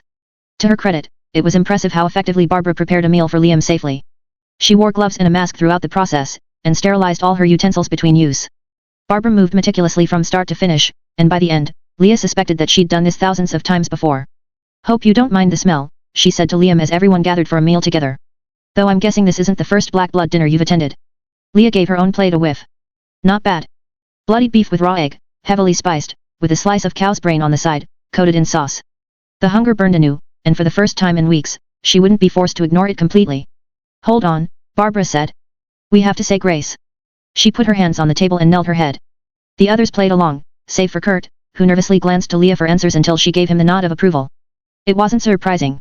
With Buttercup gone, Kurt was the youngest, and never cared much for old world traditions. This must have been quite a sight for him.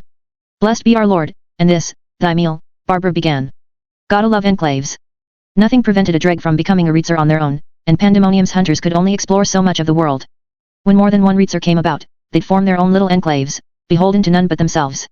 The rules and the lingo were always different, but the pressure of hollowing was always the same. Normal protocol for finding an enclave was to incorporate them into Pandemonium's greater network. Most complied without issue, though sometimes a contract had to be put out, and the hunters rolled in. Leah had sat at more than her fair share of these gatherings, along with all the bullshit strings that came with them. And this, thy bounty. Through Christ, our Lord and Savior. Amen. For a moment, Leah considered asking that she sit alone. She didn't like having so many strangers in a room with her mark exposed. But formalities were a thing here apparently, and she suspected that she'd only add to her problems by calling attention to them. So instead, she undid her scarf until it hung loose, and slipped the meat beneath. Whether their hosts noticed or cared, they didn't say. Most of the attention seemed to focus on Liam anyway. Much to Leah's chagrin, he was quick to tell them about his plane crash, and how he'd avoided the hollowing, and his journey back to the States, only to discover what had happened. He told them about their plan to develop a cure, though he fortunately had enough sense to avoid mentioning all the trigger-happy mercs chasing them down. Leah did her best to avoid making eye contact with anyone, lest they catch sight of her rising discontent, but then she had the misfortune of staring at Liam's canteen instead. In the dim light of the house, it almost seemed to wink arrogantly. Life is good. What a fucking joke. Did he really need to carry that damn thing everywhere? Trapped on an island, Barbara said when Liam finished. Just like that movie. What was it? Castaway, Mom, Eric answered. Liam frowned. How the hell has everyone seen that damned film? Barbara smiled meekly. To be honest, I haven't. Not in this life, anyway. Just read the DVD a bunch. This life, Leah thought. How much of your old life do you remember? Not much. I mean, I can remember how I feel about things. Like smells and colors, and being around the house. And when I look at pictures with my husband, it all makes sense, like we were meant to be. She paused. Don't worry, Mom, Eric said. We'll get it all back, one day. Just think of how long it took to get us talking again. Got any more brains? Kurt asked after swallowing his sliver. We've been hurting lately. Barbara frowned. I'm afraid I can't do much better, hun. We need to save what we can for Stephen. Mastermind beamed. Where is your husband anyway, MRS Clark? I'd love to meet him. Right, I almost forgot. Could someone do me a favor, and help to bring his meal? I'll do it, Leah said. Mastermind had done enough scouting on his own. The two left together, with Barbara carrying keys, and Leah holding a plate with the lion's share of brains from the cow they'd recently slaughtered. Oh, how desperately she wanted to gorge herself on the morsels. Even after a full meal, the hunger never truly lessened. They left the comfort of the house and trekked across the pasture. Dusk had started to fall, with the sun casting fleeting rays across the vale and onto a distant shed. If only you'd come here before, Barbara said. Stephen would have greeted you himself. He was always better at this. Don't get me wrong, we try our best, but if it wasn't for him, we would have never learned about who we are. Moans spilled out from the shed as they came near. Hollow moans. Barbara grimaced. I apologize, but he's been regressing again. She unlocked the door, and a claw swung out. Leah withdrew a step and studied the creature inside. Stephen was definitely a hollow, with its eyes white and empty, and teeth that clattered without thought. It was my fault, Barbara said. Stephen had put in so much work to bring the two of us back, and one day, I slipped up. She blinked through a tear. One mistake. That's all it took. She placed the plate on the ground. The hollow scooped it up and started munching. How long has he been this way? Leah asked. I don't know. 4 years? 6? It's hard to say. Some days he does better than others and responds to his name, but we've never gotten him talking again. And you've been feeding him this whole time, even when your own mind suffers. She sighed. When we have enough of a haul, he gets strong enough to work the field again. He's a stubborn one though. His mind rots faster than ours, and we only have so much food to go around. Leah watched the miserable creature in front. Of course there was no magic here, nor any silver bullet to use against the hollowing. Only a couple reatsers in denial. Let's get BB back to the others, Leah said. Her companions were enjoying themselves, at least. Mastermind was running the gambit on some board game about capitalism. Liam explained the rules. The goal was to go around in a circle and collect properties, then build houses to jack up rent. More properties meant more spending power, which slowly starved the opponents out until one player had monopolized the board. It reminded Leah of how she'd taken over the best rooms at the lodge. Only Kurt seemed to be at a loss. He'd finally found a problem that he couldn't just solve by smashing to pieces, and it was killing him. All things considered, the Clarks didn't have such a bad deal going on. Food was plentiful, the location was remote, and the terrain would keep most herds at bay. Had they not been following Liam's lead, they never would have found this place at all, and Leah suspected that the same would apply to most other hunters and bandits. They'd really struck gold. If only they weren't so foolish.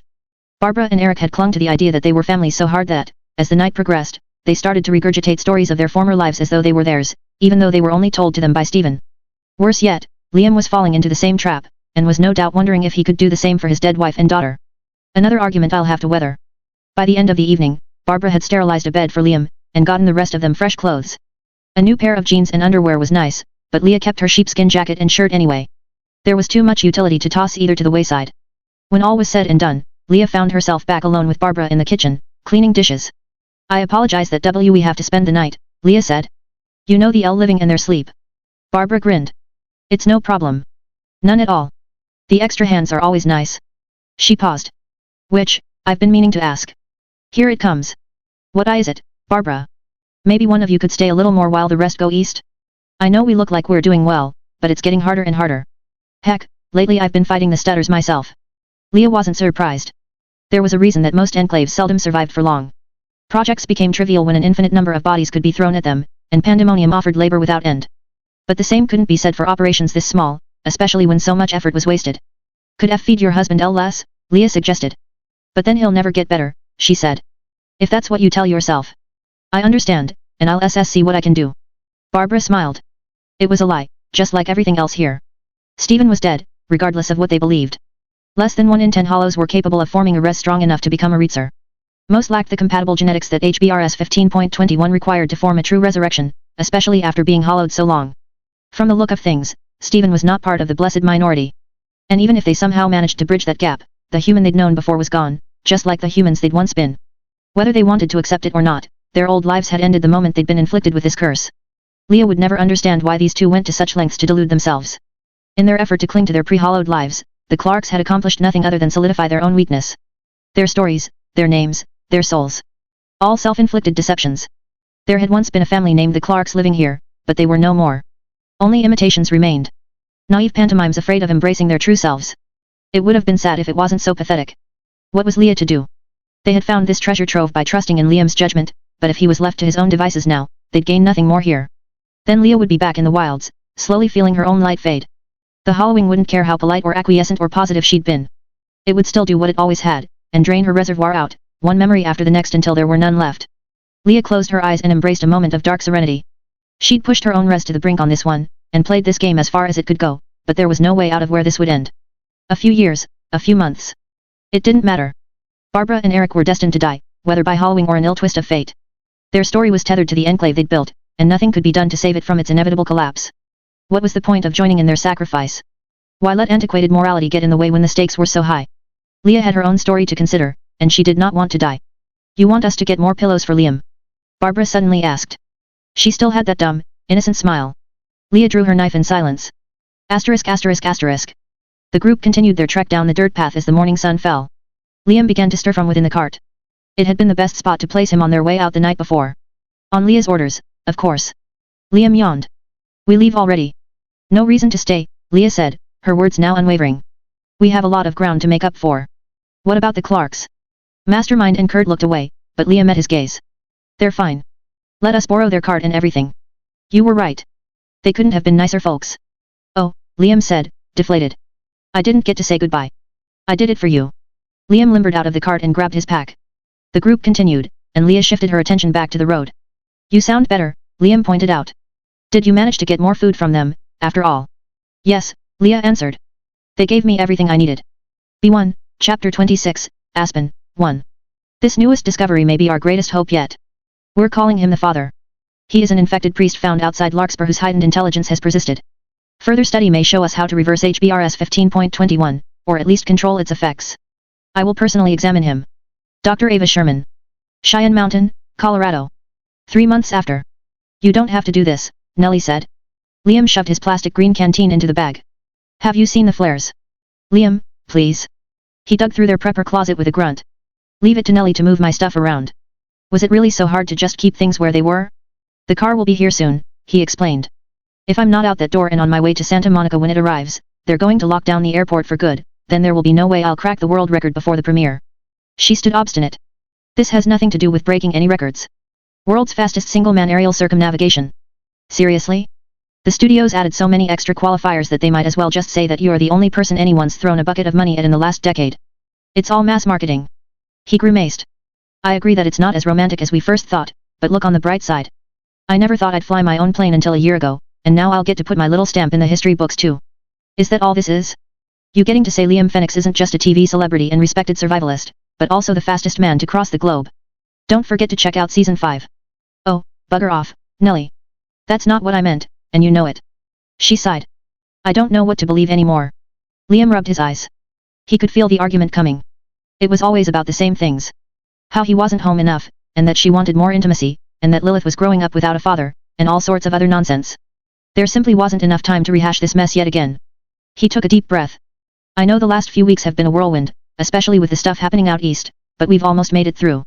I clear this record right here and now and they're saying we'll rake in more than 200% our usual audience for the season. That'll put me on the top, Nelly. The top.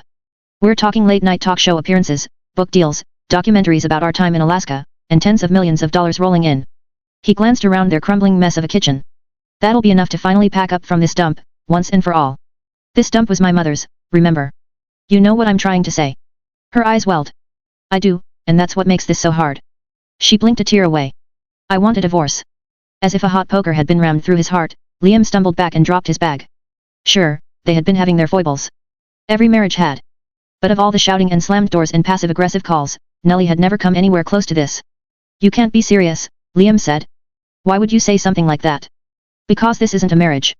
When I agreed to be your wife, it wasn't just so I'd get to be your wife. We're supposed to be in this together.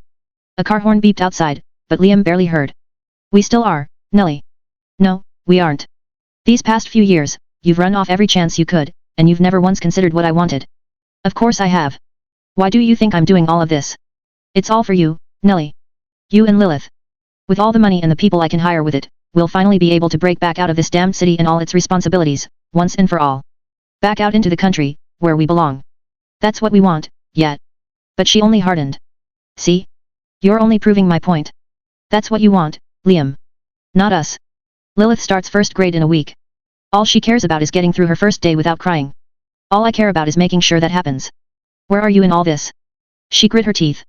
That's why I have to do this, Liam. I can't keep living like this. I'm my own goddamned person, not some prop you sometimes pull out of the closet. I deserve to be free. She sobbed. Even if you can't be there too. The car beeped louder, and again Liam ignored it. How foolish had he been? Nellie was right, and only now could he see it. His reputation and financial independence had exploded over the years. More than he had ever dreamed possible. Liam had traveled the world, braved unimaginable lands, and accomplished feats that would carry into the ages. His life was perfect, in every sense of the word. But it had all come at a cost, and she was standing right in front of him. Nellie was as much a free spirit as he. That was why he'd always been so in love with her. She was the only other person in the world who could understand what true liberty meant. And yet, Liam had deprived her of everything they'd once held dear. All to sate his own hubris. He grabbed her shoulders and squeezed, his throat weak. Please, don't leave me. I'll do anything, Nellie. Anything you want. The tears burst free. I can't do this again. I can't just let you string me along with another empty vow. The car honked with more urgency. Why couldn't they give him a bloody minute? Liam wanted nothing more than to grab a bat and smash that blasted wheel to pieces. But he couldn't break from this. Not now. Nellie, please listen to me. I'm sorry. I'm so sorry for hurting you this way. I'll quit the show. I'll cancel every meeting. Whatever you ask, I'll do it. Just don't leave me. I only want one thing, Liam, she said. You being here. That's all it's ever been about. I can do that. Of course I can. She met him straight in the eyes, her old will rekindled. Promise me, Liam. Promise you'll come back home. Promise me that you won't leave us for another interview or event or last-minute tour across the globe. Promise me that this trip will be your last, and you'll be with us again. Not for a couple hours, or a couple days. For real. He leaned his head into hers, unblinking. Nellie, my love. I promise I'll come back. No matter what it takes. The car alarm blared, and Liam snapped out of the moment. His head was in a tempest, but he couldn't delay anymore. Not without throwing this away too. He grabbed his bag and went for the door. No doubt the airport would have everything his pack still lacked. Liam looked over his shoulder one last time. Nellie was still standing there, just as trapped in bewilderment as him. I promise, he repeated. And by God, did he mean it? Asterisk asterisk asterisk. Aspen looked promising, all things considered. Unlike every other ruin they'd walked through, the lodges were no worse for wear. Most of the windows were still intact, and the pine walls were far from rotted out. The streets were littered with abandoned cars, but that was to be expected. Billboards pointing refugees to the government relief center had pocketed the road since they'd found it in the morning. No signs of soldiers or survivors met them though, even when they entered town. Well, of course they'd have to abandon the outside. Liam had seen enough of the infection to know how dangerous it was. There'd be no reason for anyone to put in the risk. They reached downtown. A great concrete blast wall had been erected, with modular frames bolted together, stretching for hundreds of yards in either direction. Locks anchored the chain-link fence gate, with an added tarp draped on top, and no way to see inside. We should be careful, Liam suggested. We don't know who's in there, or what they'll think of you. Ahoy, Leah said before strolling farther down the street, out towards another entrance. So much for me leading us. Leah had been growing more bold since they'd left the Clarks. Though she had allowed him to plot their course without complaint, she'd found 100 moments to go against his recommendations. Her resolve was cast in steel yet again, and she only followed him by choice and not necessity. It was as if she'd been reborn on that farm and become a harder version of herself. Liam shook his head. Whatever had happened could wait. He dared not broach the issue. Not when they were this close to Nellie. Leah paused. The next gate was unlocked. And open. Liam threw caution to the wind and ran inside, dropping his gear and ignoring the protests behind. He thrust the chain-link gate aside and floundered through. A sea of half-collapsed tents met him in an open field, as if they were multicolored tombstones in an endless, green graveyard. There were more tents than he could count. More than anyone could search in a lifetime. Please, not here too. Hisses erupted from some of the tents as hollows spilled into view, but still Liam stumbled onward. He barely noticed as pings started sailing through the air, nor the hollows dropping as soon as they appeared. The shouting behind him was so close, and yet so very far away. There had to be more to this place. Some inner protection, or bunker, or sign that would point him to her hiding spot. This was the place. It had to be.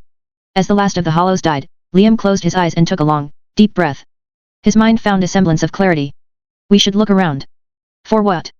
Leah asked. I don't know. Some kind of list or manifest. They would have controlled intake somehow. If we can find where they'd been staying, we'll find the next note that Nellie left for me. We just have to take a moment and collect ours.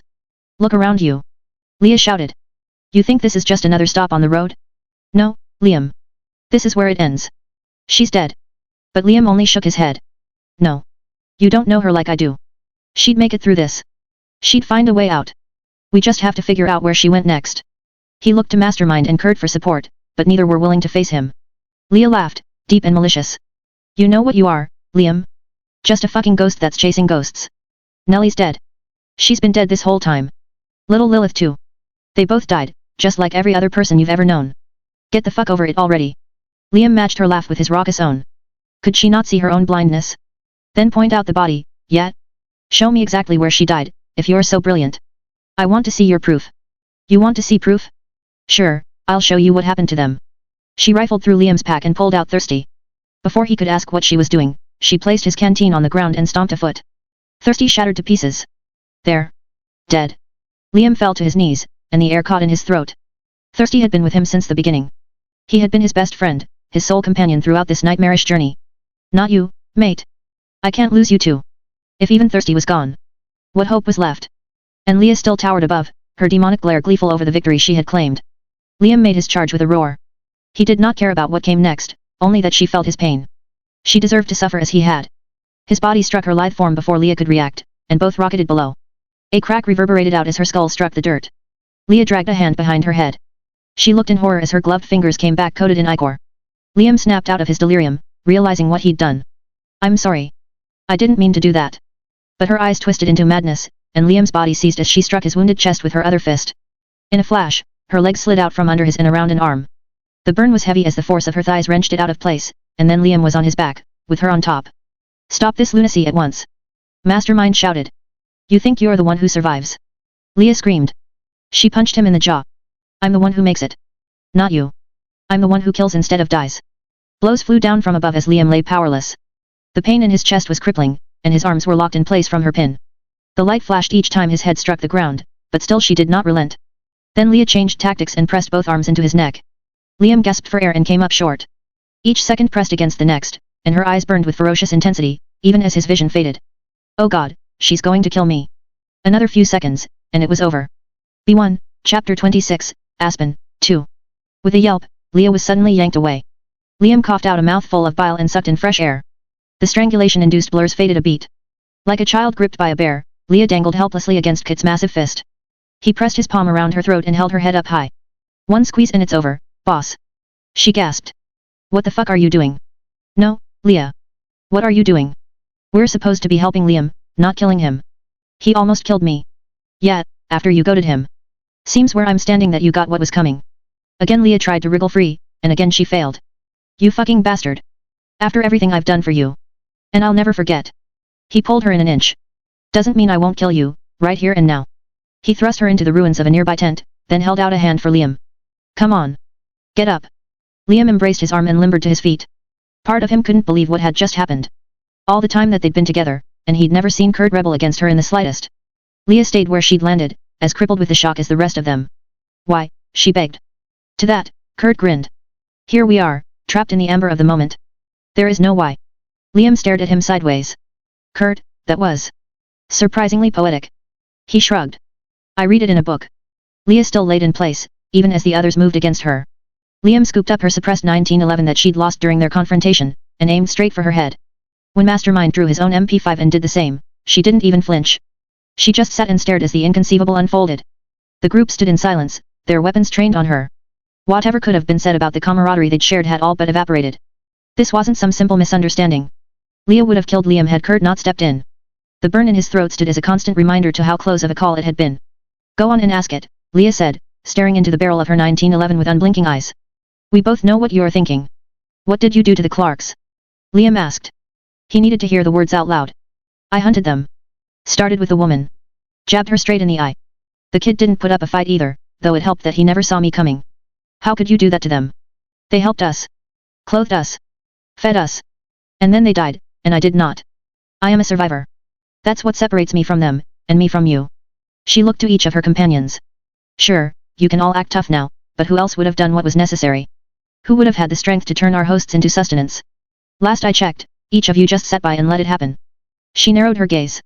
Don't give me that look, Mastermind. You knew what I was when you joined me. His eyes watered. And what is that? The leader you never were. I stood up for you, Mum. Time and time again, I vouched for your judgment, even when you were so terribly wrong. Leah snorted. You think that means I owe you? Please. All you've given me is vindication. A leader acts, but you're just an indecisive child. You hide behind my coattails and call me Mum because you're too much of a coward to admit the obvious to yourself. Your precious little munchkins died because of your hesitation, not your vanity. The only reason I'd ever keep a weakling like you around is because your res is cheap to maintain and full of the type of strategy that I can use to my advantage. But you're no leader and you've never been one. She leaned in. Want to prove me wrong? Pull the fucking trigger and end me. Mastermind lowered his gun in silence. Boss, Kurt said. She turned to him. Wouldn't forget about you, Kurt. Just didn't think you were worth the time. What have you read? The same 5 books over and over in all the time I've known you? Your reservoir would burst if it took any more. You're a meathead, and I was lying whenever I said otherwise. We used to throw sacks of muscle like you into herds before the sticks came up. All brawn and no brain. The perfect follower. She beamed. And you won't prove me wrong either. You don't have the balls to kill me without being ordered. Well, no one's going to, so if you want to cave my skull in, then it'll be up to you to decide. Let's see what you fucking got. Kurt wrapped his knuckles tighter against his sledgehammer, but then he took a step away and relaxed, the tears streaming from his eye. What about Buttercup? Liam challenged. Was he just another pawn to you? She nodded. Even Buttercup saw some potential and handed him a rifle. Made for a good shot from behind a wall, but throw him in the front lines, and he dropped as fast as any other freshie. Oh well. That's what I get for picking an amateur.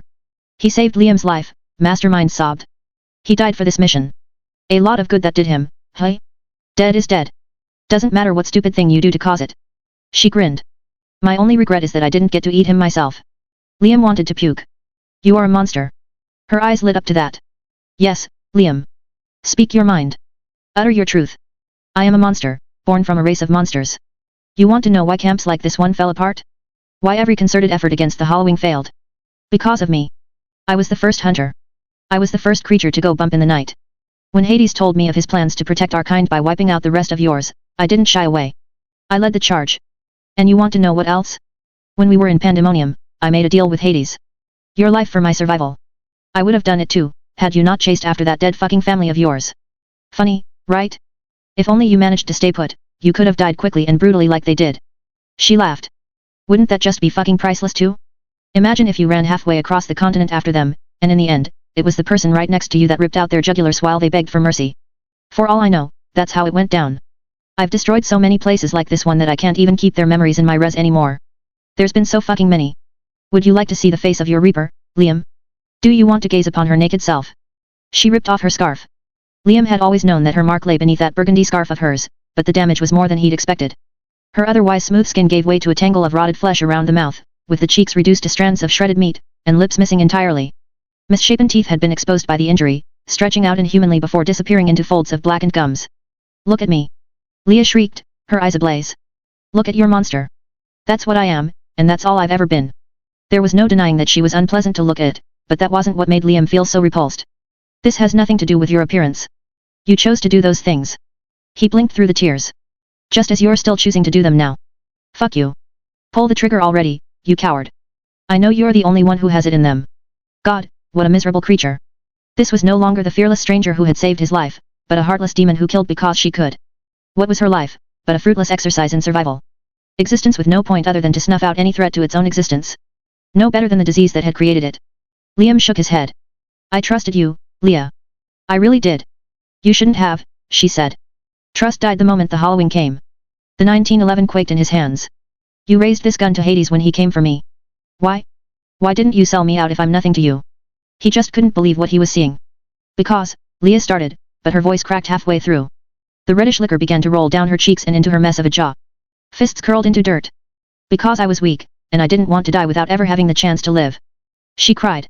It was a deep, heavy bawl that came out unnaturally. The tears and snot flowed without restraint, and drool began to ooze through the holes in her jaw.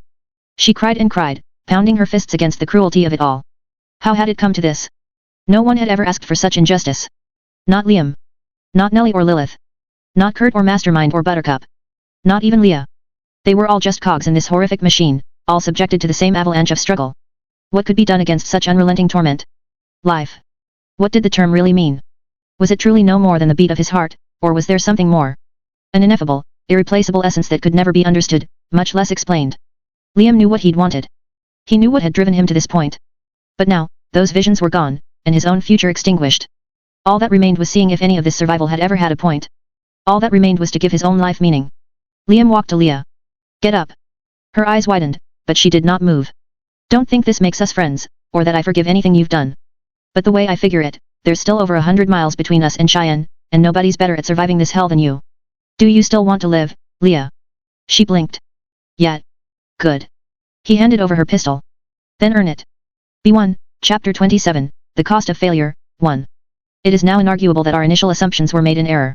HBRS 15.21 has accomplished its purpose for some infected subjects. The result just wasn't what we were expecting. Dr. Ava Sherman. Cheyenne Mountain, Colorado. 4 months after. Another successful trial. Mother studied the infected human as it scratched against the cell door of the settlement it had once protected. The eyes were white and lifeless, and it moved with a perpetual stagger, just like the majority of others they had encountered after breaching the outer walls. What made this one unique was its body, however. Not a single scratch or bite could be seen. Okay, Hades said, you've kept me in suspense long enough. How'd you hollow these guys? I took the blood of a recently infected subject and dried it under a vacuum seal, Mother explained. This allowed the HBRS pseudocells to get frozen in a compacted form that could survive briefly when aerosolized. This process loosely matches the conditions of the initial outbreak. She stared at the empty husk in front. They never saw it coming. Hades stroked his chin. So you managed to make the hollowing airborne, hey. I wouldn't go that far. Even in its most stable form, this product will degrade 48 hours after creation. Once the seal is popped, it will decompose in less than a minute. Still gonna have to come up with a cool name for our new bioweapon. He turned around. What do you think, Leah? She jammed her knife into the skull of her most recent victim, barely paying them mind. I don't give a shit. One of the newer recruits, she had already demonstrated an affinity for mass murder. Ah, come on. This is a pretty sweet development. We can remotely destroy any living shithole now. Mother winced. The material cost is steep for every 100 milligrams, and there is a high margin for error during manufacture. We'll need to use this weapon sparingly. Leah yawned, still slicing away. Just save this shit for the real fights then. Smaller settlements are barely a threat as is. Hades stepped closer and gleamed. I've got it. We'll call this one Raw Hollowing. He waved his hand in front, as if he were the CEO of an advertising firm, and this was his flagship idea. I suppose that is accurate, Mother conceded. It bore no surprise. Hades enjoyed playing the simple-minded brute, but he understood more than twice the science than he let on. He frowned. This almost takes the fun out of it though. You think Mother has us hunters outclassed for good this time, Leah? She scoffed. Please. You know how many survivors I downed fleeing this place? All we've got is another way to shock and awe. Hunting won't end until there's nothing left to hunt. She wrenched the skull of her victim open, as if to accentuate the point. If only that weren't true. Leah had made the comment in passing, but there was a bitter truth below that only Mother could see. Where are you going now? Hades asked. Elsewhere, Mother said, not interested in extrapolating further.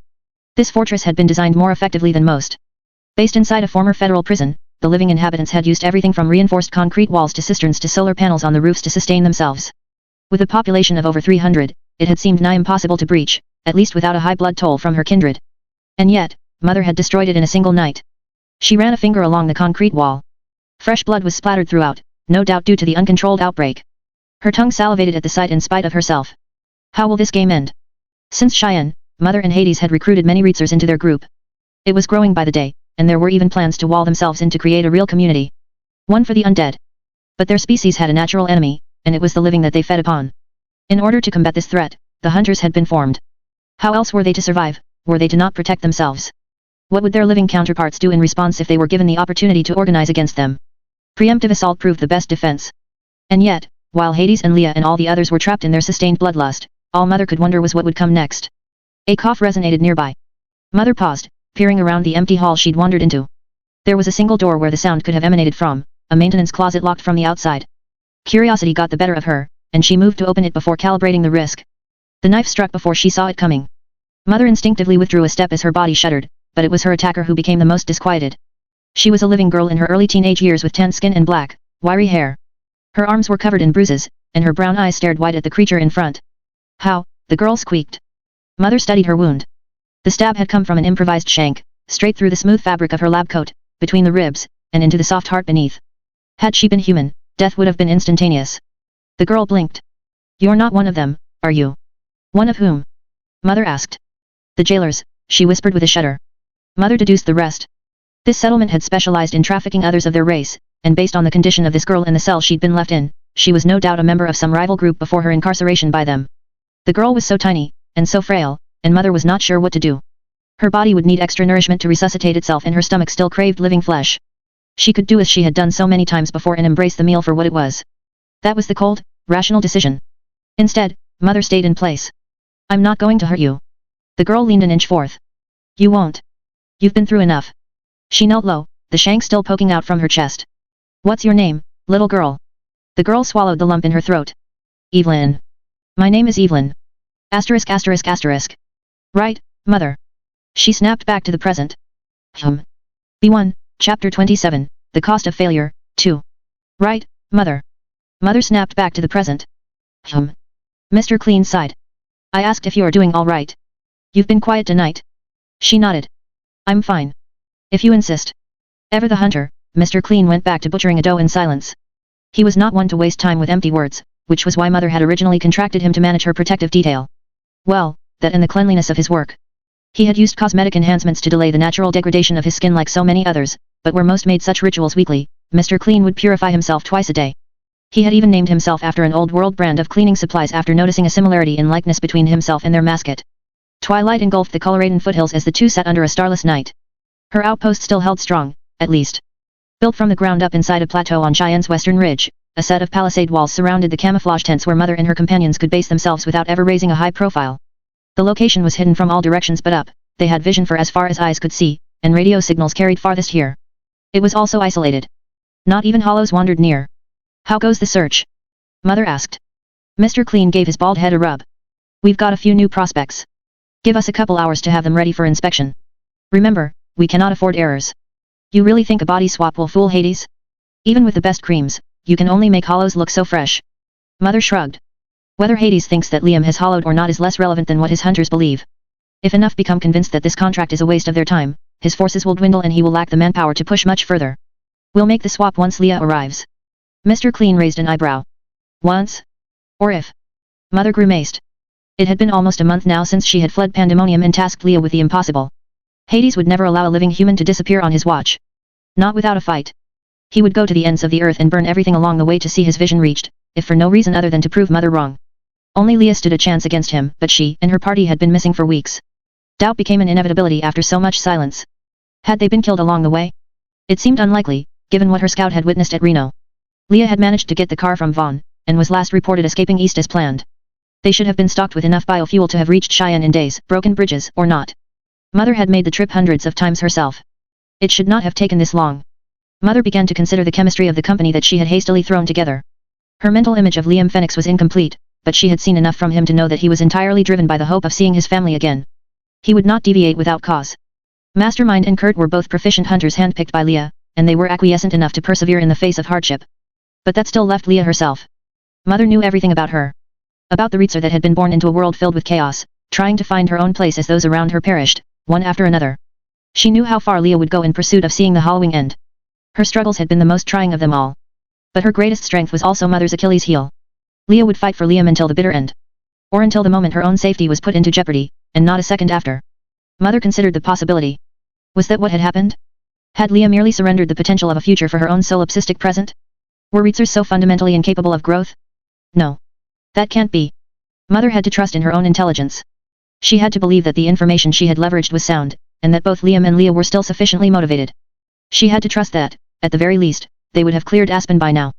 Any alternative was unacceptable. What is the cost of failure, Mr. Clean?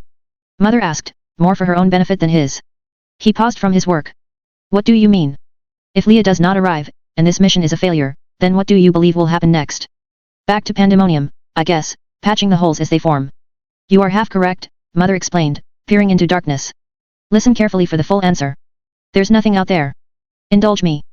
Mr. Clean stared into that same open, empty night. What am I supposed to hear? Silence. When we first arrived, this environment was replete with sounds. Birds, bears, coyotes, wolves. All manner of fauna could be heard from this very spot. And now? Nothing.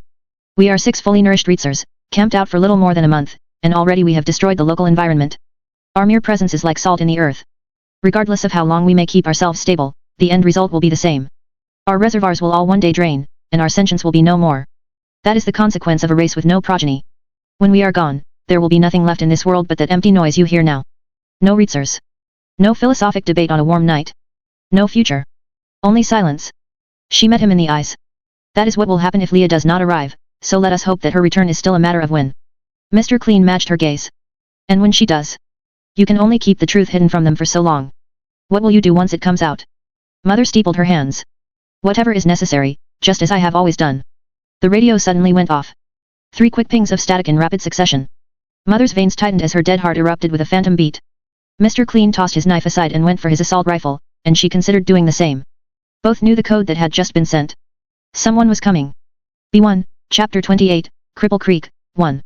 Brothers and sisters, I ask that you now drink from that which is in front of you. Fear not the pain you will feel, for it is but a small price to pay for eternal salvation. We will all be with our Lord soon enough. Father Elijah Campbell. Larkspur, Colorado. 20 days after. Morale could not have been more low than now. It had been almost a week since they'd left Aspen. Almost a week had come and gone since their happy little adventuring party had devolved into such desperate self-destruction.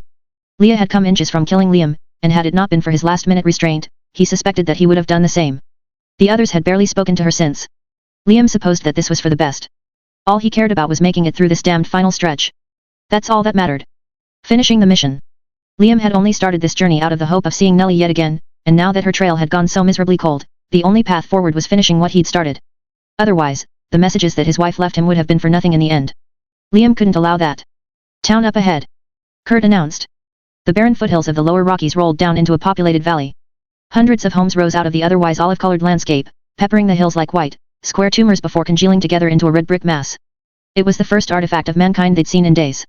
Do you believe this is the one? Mastermind asked. Liam opened the topographic map they'd scavenged a few days back and again scanned the surrounding terrain. This is it.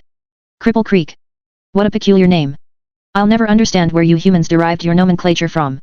Why, this one is borderline offensive. Don't blame me, mate. I didn't build the place. You sure it's a good idea to roll into town? Kurt asked. Could be watched. Liam nodded. It's been over 1,000 miles since we've last seen Hades and his people. Even if they were to locate the truck we abandoned, we've traveled hundreds of miles since, through windswept mountains that don't hold tracks for more than a few days. I think I can say confidently that there won't be anyone else but us. Would you do me the kindness and explain your purpose here again? Mastermind asked. It's simple, Liam explained. From the center of town, we should just be able to get through with the radio that Mother gave us. If she's available, she'll come get us. This does seem to be an unnecessary risk. Perhaps we could meet Mother directly. We won't know who's on the other end. The range of that radio is only 20 miles. Even if they had the right channel, what are the honest chances that they'd be close enough to hear our broadcast?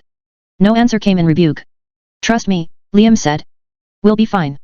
He led them through the outskirts of the town from there, keeping to the high ground and bounding through whatever scarce brush was available.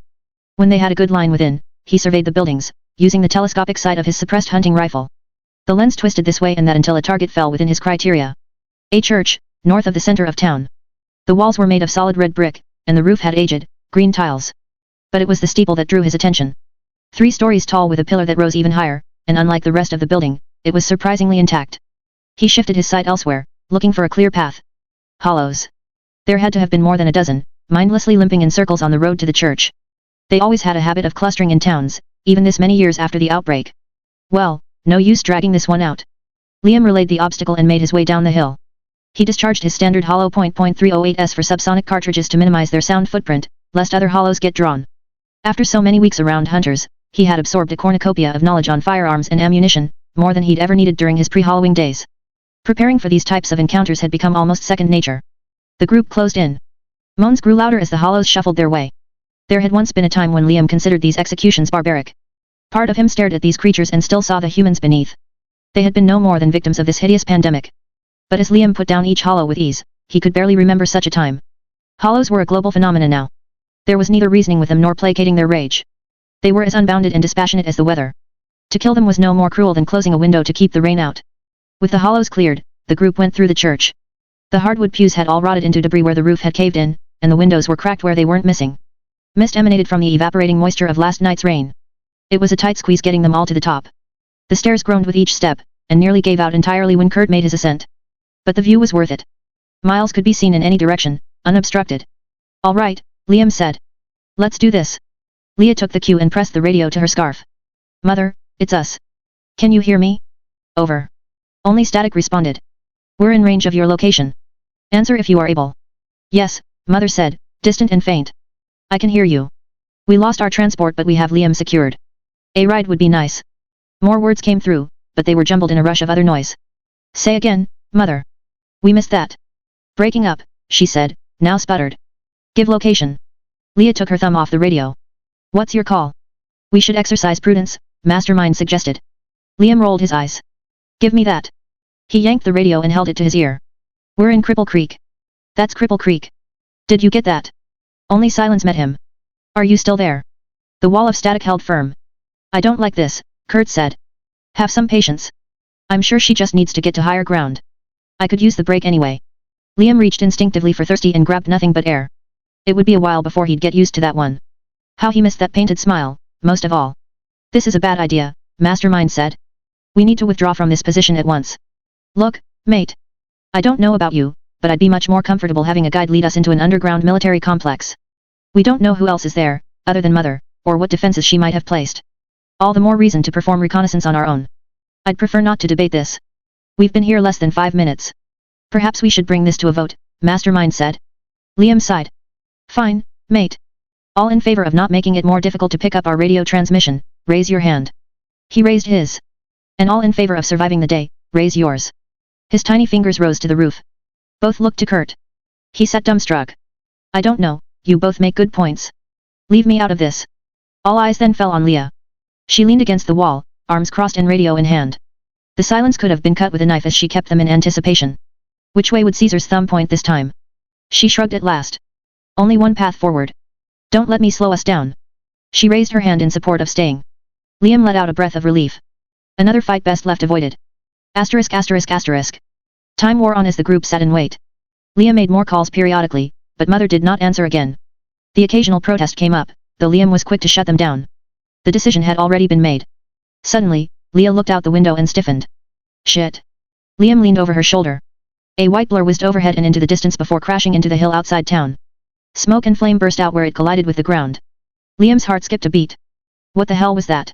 Short-range UAV drone, used to quickly search large areas. It couldn't have been launched more than 10 miles from here. They have those too? Well, they couldn't have seen anything with us indoors, right? Leah peered down the street. You sure about that? Liam stared below and his throat tightened. There the dozen bodies of murdered hollows lay, pointing like an arrow to the church they had claimed. Leah held up the radio again.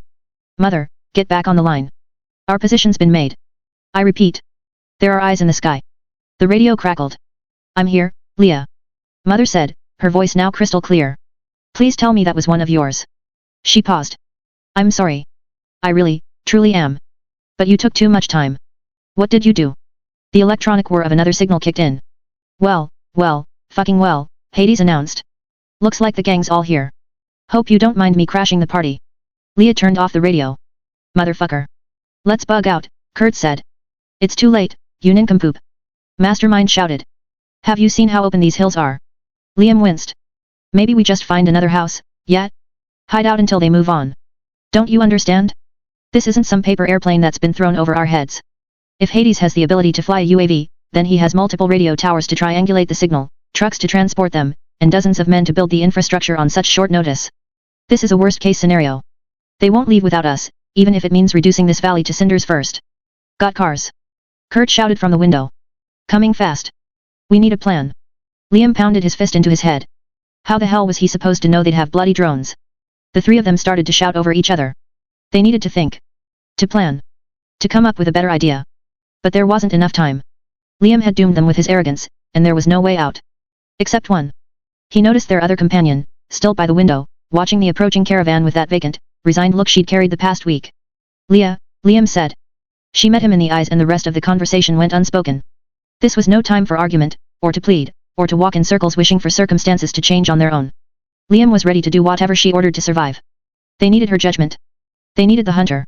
As if a bucket of ice had been thrown in her face, Leah snapped into action. We're heading downtown. Switch to M16s and only use armor-piercing cartridges. Even you, mastermind. Nothing but those from here on out. Any questions? She gave them less than a second. Good. Let's move. B1, Chapter 28, Cripple Creek, 2. The group rushed outside and down the hill. Liam glanced over his shoulder and saw the trail of dust roll down the western mountains. Only minutes remained until their enemies arrived. The magazine of armor-piercing rounds shook in his hand as he tried to load them into the M16 that Kurt had tossed from his rucksack. Leah twisted off the suppressor of her rifle, and the others followed suit. She aimed into the sky and fired. Thunder roared as the high-caliber round soared through the air. Every couple seconds, she fired another shot. Hollow moans grew in answer. Here, Leah said when they'd reached the center of town. This is where we make our stand. Two-story brick buildings were crammed one after the other, with no gaps in between, stretching down the road as far as could be seen. The wreck of a bus lay horizontal a block away, with a dozen cars rammed into its frame. You want to hide in that thing? Liam asked. No. We're just using it as a killing field. Her hard, lilac eyes studied the buildings. Kurt, I want you in that hotel over there. Second floor. She turned to Mastermind, who looked quite bizarre with an adult-sized rifle in his arms. You're across the street. Same deal. Light them up when they get stuck in here. She held a hand against the sun. All right, I'm only going to say this once. We're going to get them into this block and hit them with everything we've got. Full auto bursts, grenades, the works. Keep them locked down until the hollows show up in force, and then bug the fuck out. She glanced to Liam. You. This way. The rumble of approaching motors cut him off before he could protest. Leah jogged back up the direction they had come, with Liam at her back. What do you need from me? He asked between breaths. You're the bait. Stay in the street and do some panicking human shit. When they start closing in, make a run for that bus, and then join the fight from there. Nobody's sitting this one out. She started to peel off at the corner. I'll be in here, picking off stragglers. Wait. Liam shouted. I'm sorry for this. Sorry for getting you involved. Sorry for everything. Liam matched his stare, and for just a moment, he thought she might say I love you. Just don't get killed, asshole, she ordered instead. With one final salute, she vaulted through a broken window. Liam stood alone in the center of the empty road, listening as the cars and hollows closed in. Part of him wanted to run. To hide. To make one desperate lunge for safety. But he couldn't. The only way through this was through Leah, and he had to trust her instincts as he would his own. A pair of rangers paused at the top of the hill, by the church. As quickly as they had stopped, the rangers abruptly rolled into reverse and turned his way. Their engines screamed as they barreled down the hill, straight for him. Liam swallowed the lump in his throat and broke into a sprint. There was no time to think. No time to consider what had led him to this point. Only the path in front. Only this narrow window of time. Liam reached the jumble of cars as the trucks rounded the bend. He was barely within the bus before he heard their brakes get slammed. Shouts soon followed. He peered into view. There were 3 rangers total in the convoy, their frames armored and coated in camouflage paint. Each had 4 Reitzers inside, with feathers poking from the brims of their caps. One tilted out of the roof of the lead car, this one with a peacock's feather over a sallow face. Come out, the hunter said. Don't think you can stay there forever. We've got guys coming around the block. He grinned. Might as well make this easy. The pops of nearby gunfire went off, and Liam realized the truth. They had more vehicles in reserve, no doubt looking for another route to his flank. Soon he would be surrounded, with nowhere to run. Had Leah led him into a trap? A bullet tore through the hunter's head. An explosion rocked the rearward car. The flare from Leah's muzzle lit up as she laid into the surviving vehicles. A second later, Mastermind and Kurt joined the sortie, peppering the remaining cars from their sides. The hunters cursed and scrambled over each other, desperately trying to flee their rangers. Those who escaped found their situation no better, as they were getting shot from every side. Liam had never been in combat, nor had he served in the military. Fighting was not in his nature. He had only learned to use a rifle out of necessity. In the Alaskan wilds, a poor marksman was a hungry one. Even then, Liam and Nellie used to joke that they'd never hunt in a million years if caribou could shoot back. But as return fire rocked the shell of his bus and adrenaline kicked in, Liam found himself as much part of the battle as everyone else. The jolt of his M16's butt sent a burn through his shoulder, but he did not relent. First one hunter dropped, and then another. That he'd never so much as killed a man before mattered little. This wasn't murder. It was survival. Different and yet similar to any other wilderness threat he'd ever faced. 2 more cars rounded the bend behind, threatening to lock Liam in place. He doubled his effort. There wasn't much time to act. The hail of gunfire continued to pour onto their attackers, and some grew more bold. A pair of female hunters made a break for Mastermind's tower, and only one dropped before her ally disappeared inside. Another enemy managed to reach the wheel of a working ranger, and rolled into a better position before getting killed. His remaining friends made for the new cover. The stopping power of their shots was also starting to fail on them. Higher grain bullets tore through undead flesh like a blowtorch through butter, but unlike the butter, Reetzers could survive anything that didn't strike their heads. Bullets that mushroomed through but not within their bodies did little to slow them down. Liam reached for his last magazine and slipped his M16 back to semi-auto. He couldn't wait any longer. Killing the first team now was his best chance. It was the only way to survive.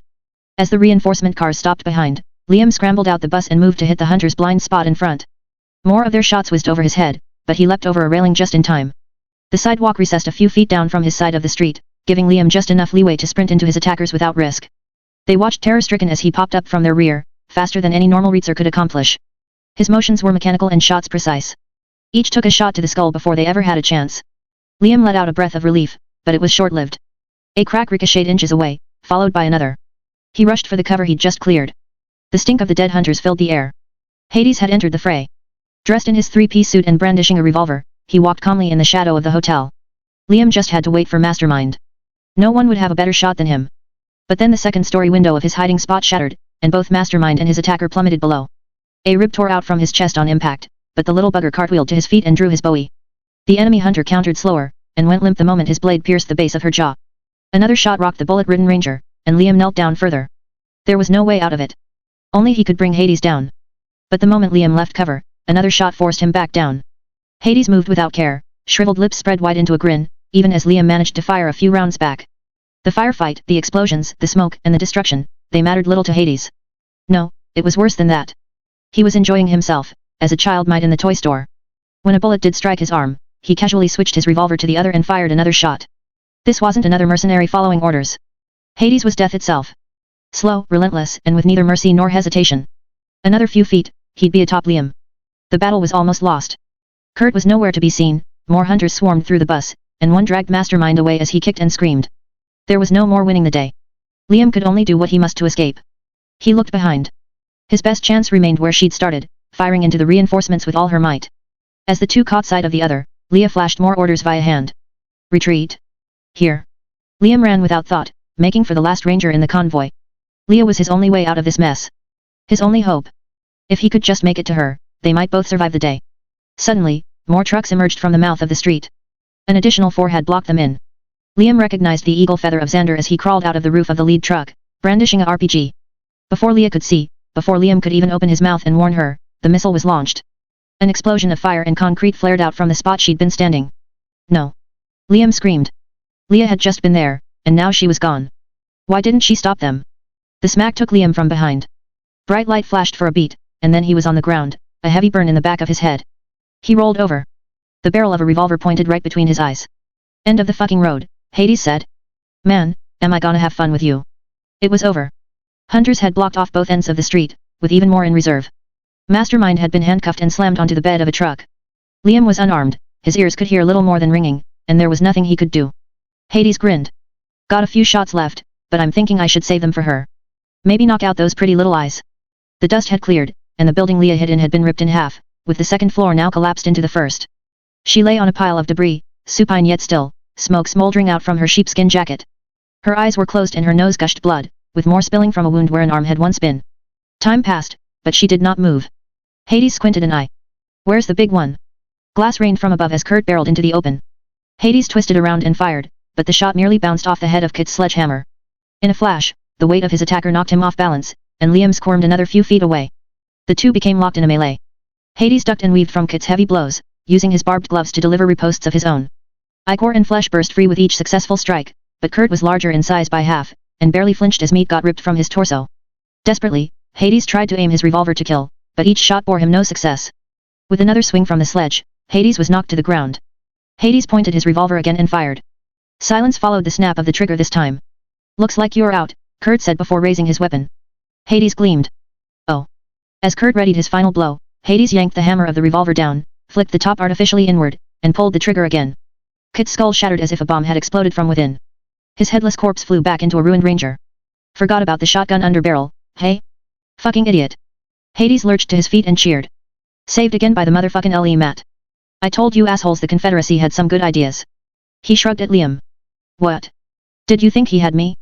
Please, I'm way too awesome to get killed by some lackey. You want it done, it's either you or her, and looks like she's out of this one. Again Liam looked to Leah, and again she did not move, even as Hades drew his bolo machete and began marching over. Hollows, one of the hunters shouted. Gunshots erupted at the front of the convoy as Xander and his men engaged. Hades looked to Liam, over to Leah's still form, and back again. With a heavy sigh, he holstered his weapons. All right, fun's over, he said. Let's move out. I'll get the bitch's head tomorrow. He furrowed his brow as his men idled by. What are you doing? Cuffs. Bags. Now. The last thing Liam saw was Leah, still lying where she'd fallen, dead to the world around. Get up, he begged. Please, for the love of God, get up and fight. And then there was only black. B1, chapter 29, yin and yang and all that shit, 1. Please tell me what you are thinking. I'm thinking that maybe you're looking at this wrong. Maybe instead of me trying to be like you, you should all try being like me. What would that accomplish?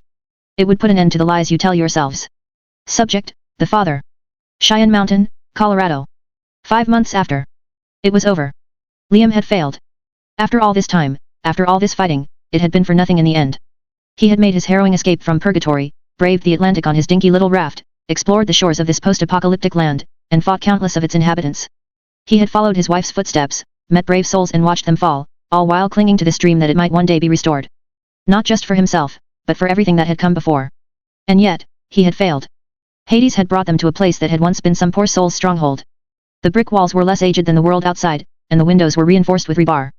Whole walls had been gutted to make extra space, no doubt for the countless refugees this sanctuary had once held. Now it was just another place for Hades to set up shop. There were no survivors left, nor would anyone come to save them.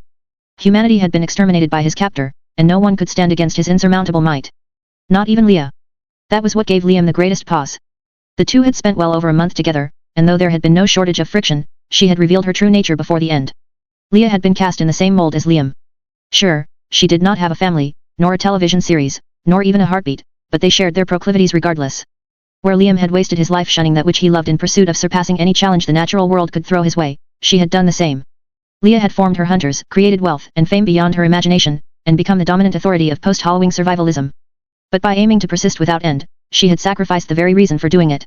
Survival had been as much her prison as his, and it was within those narrow, lonely walls where she had driven all that she'd loved away, until there was nobody left to make the struggle worth it. Except, perhaps, in her final moment. When the bullets were flying and death was inescapable, Leah did not prioritize her own safety above all else. She had cared only for saving Liam, even with the odds so far against them. It was her defining moment of martyrdom.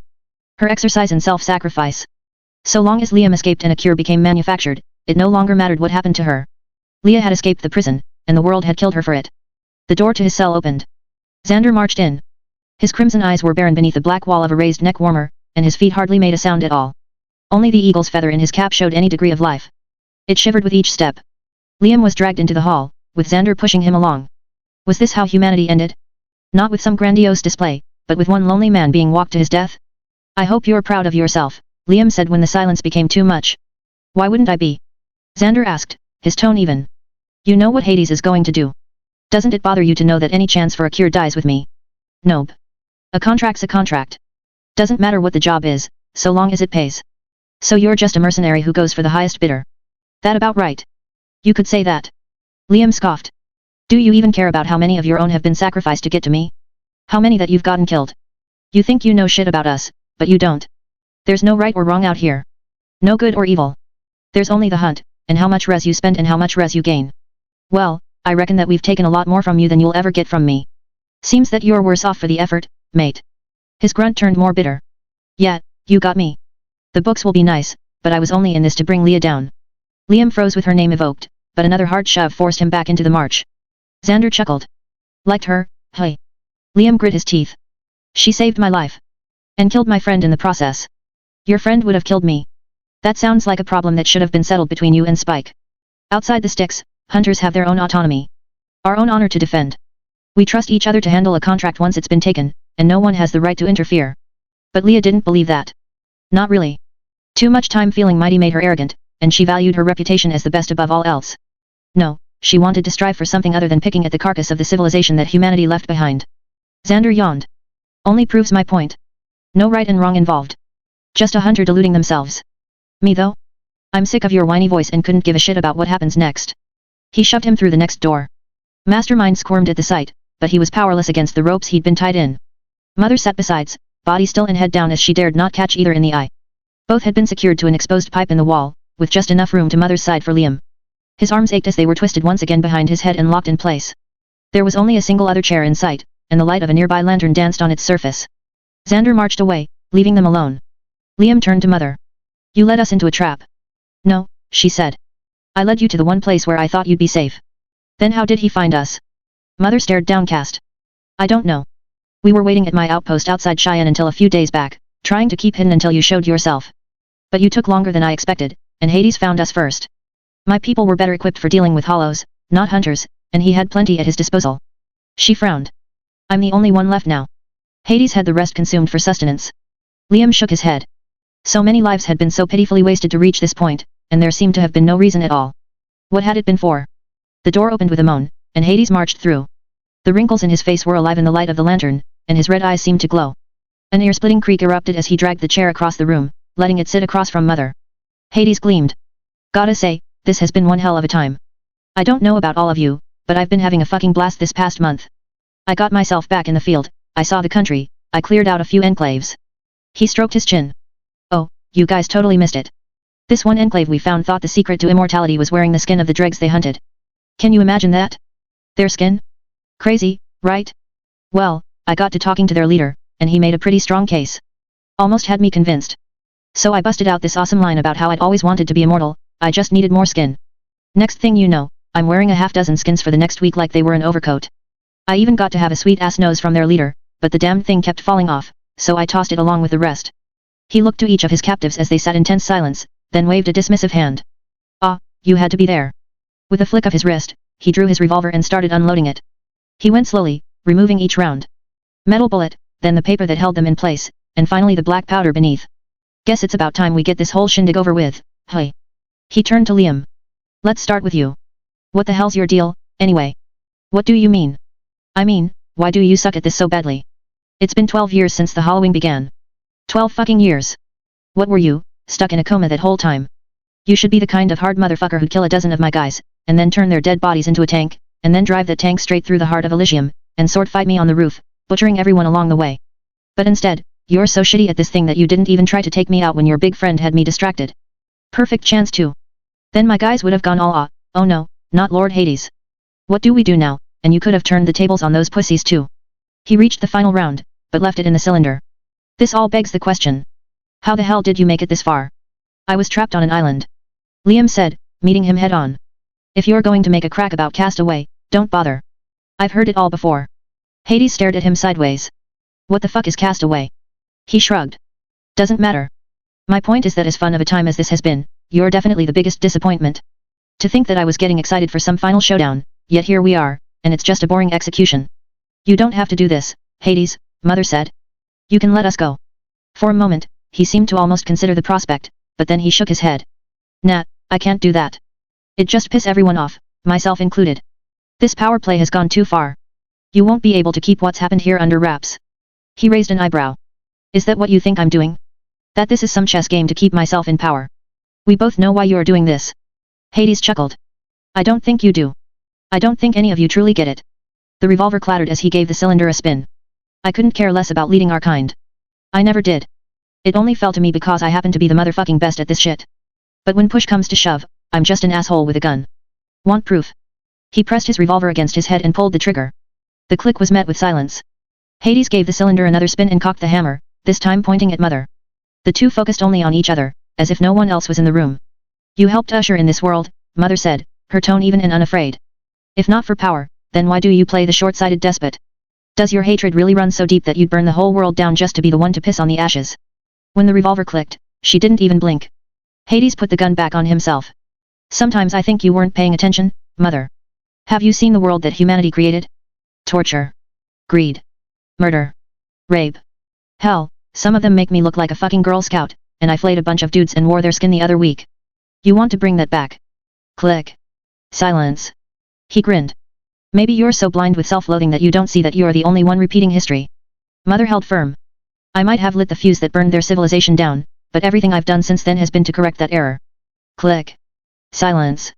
What are you talking about? Liam asked. Hades paused, the revolver against his skull. Shit. No one's told you, hey. Told me what? His gun fell limp in hand. The wrinkles in his cheeks stretched wide as Hades frowned, as if he was about to tell Liam that they were getting divorced. It's occurred to me that we've never been properly introduced, he said before pointing the gun. What's your name? Stop. Mother shouted, but Liam shooed her off. Liam Fenix, he said. The revolver clicked, and Liam lurched in spite of himself. Having a gun waved in his face turned out to be more than he'd been ready for.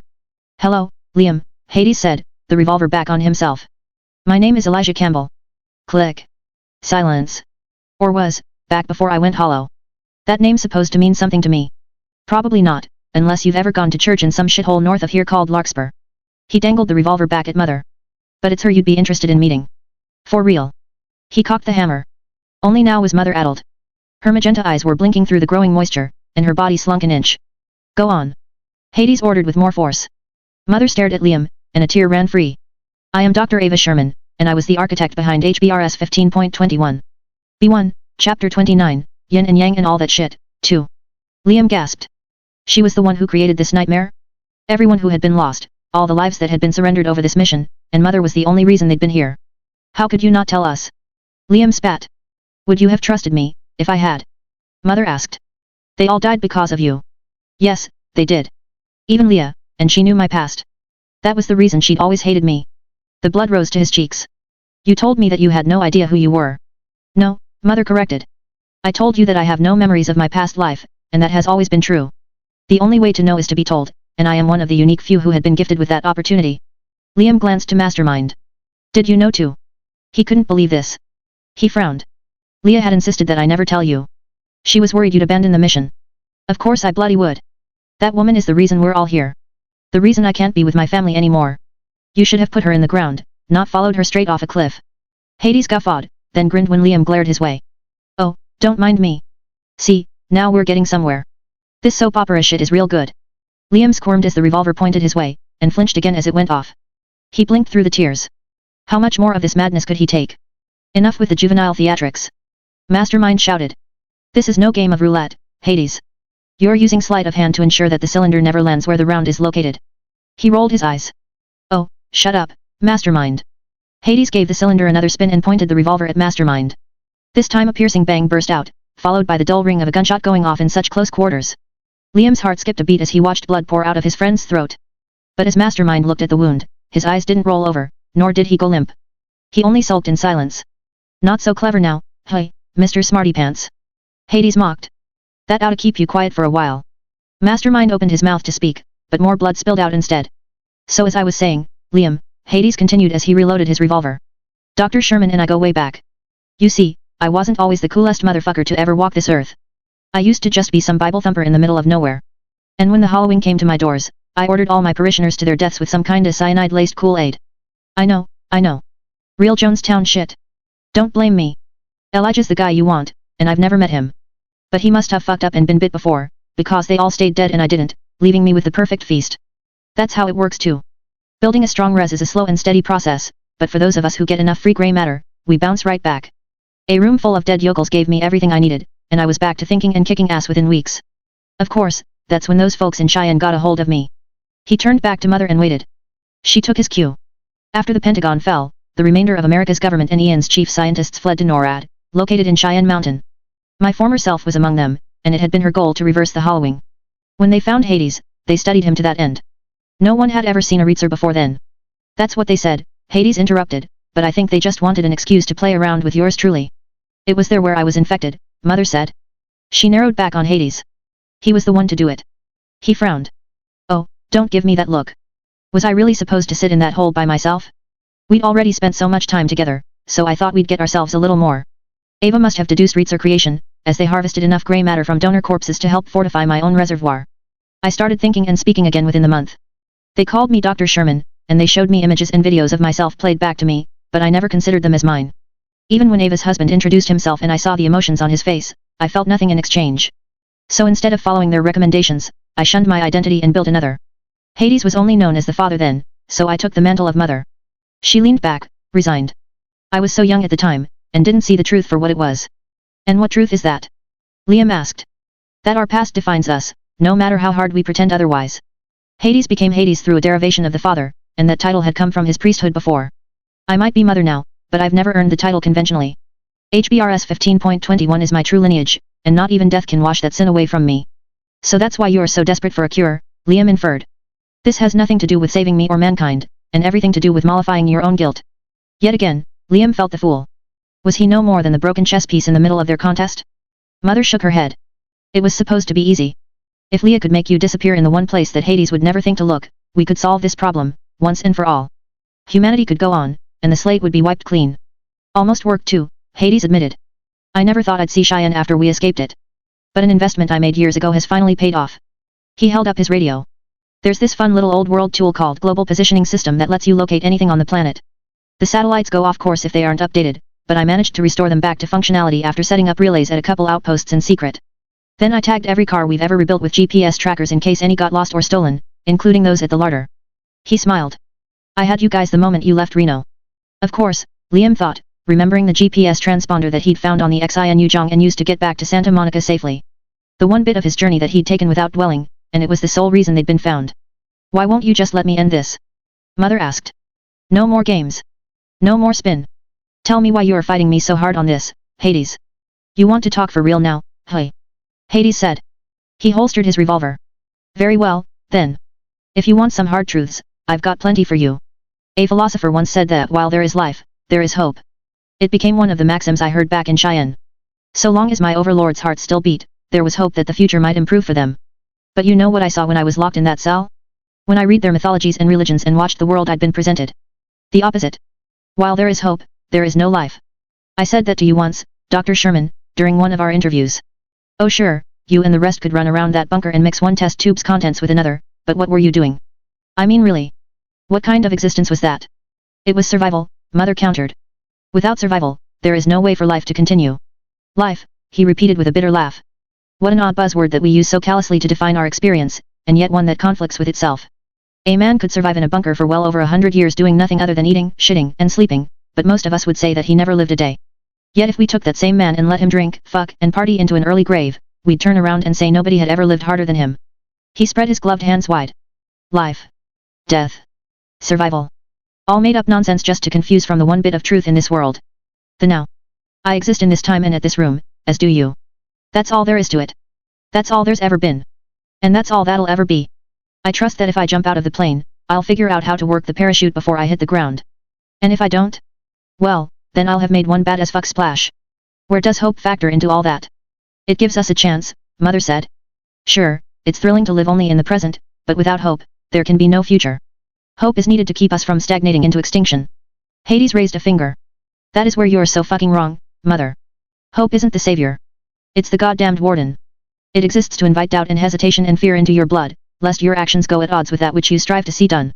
Then you are crippled by the very hope that raised you up. What was Elijah Campbell, but a man who wasted his life under the thrall of the hope that his God would gift him eternal salvation? What am I, but the very incarnate of everything he could have been, had he merely abandoned his delusions in place of living in the present? Is that all you are, Hades? A narrow-minded nihilist. He gleamed. When you believe in nothing, you become capable of anything. Let's not act like our predecessors had some higher purpose. They wasted their time in cubicles or staring at electronic screens, surviving when they should have been living. Instead of embracing the day for what it was, they merely existed with the hope that their miserable lives would someday change, all the way until it killed them. Hell, I'd go so far as to say that the hollowing never needed to happen.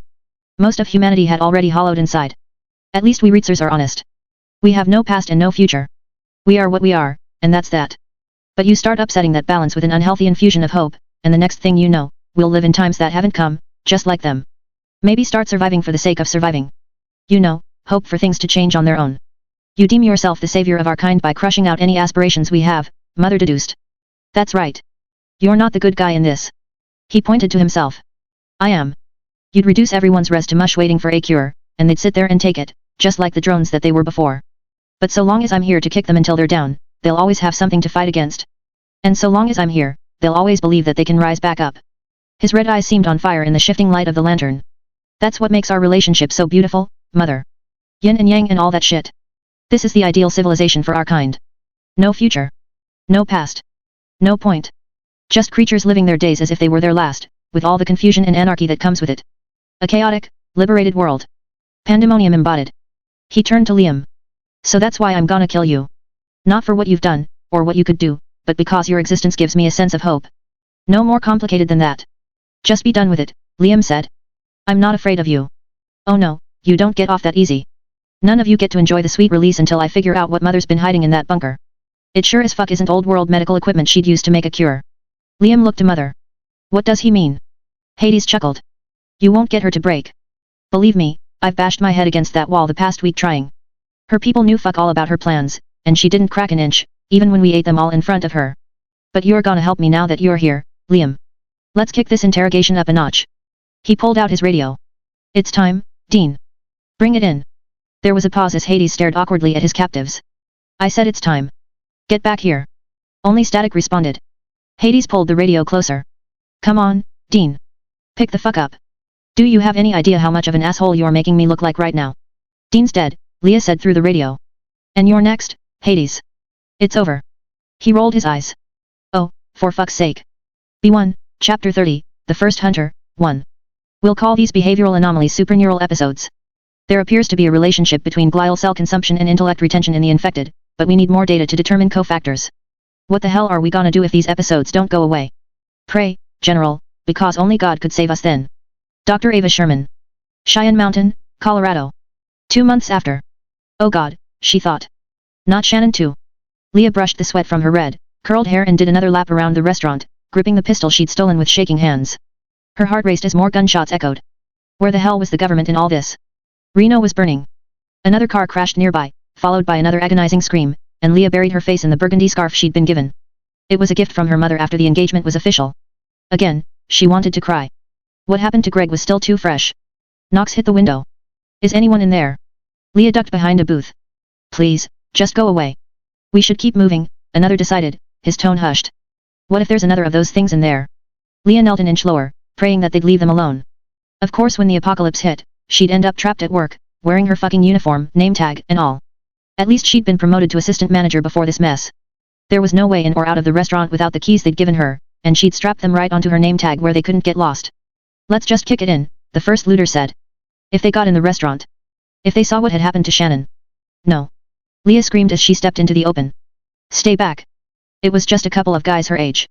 They threw their hands in the air at the sight of the gun. Please, one said. We have to get off the street. You can't come in here, Leah decided, more firmly. We'll die if we stay out here. For the love of God, let us in. We won't hurt you, I swear. His buddy suddenly turned away from both. His eyes widened, and he flicked his friend on the head. Run. They broke into a sprint. That terrible, heart-wrenching moan bellowed again. A sick man wandered into view, stumbling after the guys. Leah lunged into cover before she could be seen herself. The moaning dwindled. This was too much. First Greg, then Lucy, then Ricardo. They had all been at the house just last night, trying to ride out the lockdown in style. And then they were gone. Like that. Only Shannon survived, but she'd been hurt too. Leah took a deep breath and went for the storeroom. Her best friend lay where she'd been left. Shannon looked so delicate. Her straight black hair was still tied in a bun, and her beautiful blue eyes were closed. With the rags wrapped around her injured face, there was no way to see the damage that had occurred to her mouth, but it was bad. Leah had warned Shannon not to help that woman. She'd told her that it was a bad idea, and that they didn't know if she'd be sick or not. But Shannon always was a stubborn soul, and had a habit of making the worst decisions during even the best of days. How many times had Leah bailed her out now? Not that she minded. Everyone else thought that Shannon was a loser. That she'd never make anything of herself. That she was a lost cause. But Leah knew the truth. She knew the kind, soft-hearted spirit beneath, even if Shannon could be so goddamned difficult at times. Who could blame her though, after what she'd dealt with growing up? No one else knew her like Leah. Suddenly, Shannon stirred. Leah almost let out a breath of relief, but then Shannon moaned in pain and her eyes opened. They were white. They were empty. They were sick. Leah withdrew a step. No. Not you too, Shannon. Please, snap out of it. But Shannon rose to her feet like she was controlled by puppet strings. The rags fell carelessly to the side, with the wound that had ripped her face apart now exposed. She hissed, blood spilling from her ruined mouth. Leah closed her eyes and pressed the barrel of the gun into the side of her head. She couldn't do this. She couldn't see this happen to Shannon too. They'd gone through so much together, and there was no one else left. With her gone too, what the hell was there to live for? But Leah pulled the trigger too late. She squeaked. Shannon was atop her. Biting. Scratching. Gnawing on her face. And there was nothing she could do. Asterisk asterisk asterisk. Leah opened her eyes. Her vision was blurred and her mind was slow in getting back to focus. Dust was in the air, and the sun was high above. Had she been knocked out? Then she heard the distinctive hiss of a hollow, and lurched straight up. There was no one else around, but she recognized the bottom floor of the building she'd used as overwatch. Well, half the building, anyway. Something had hit the second floor hard enough to wreck the place.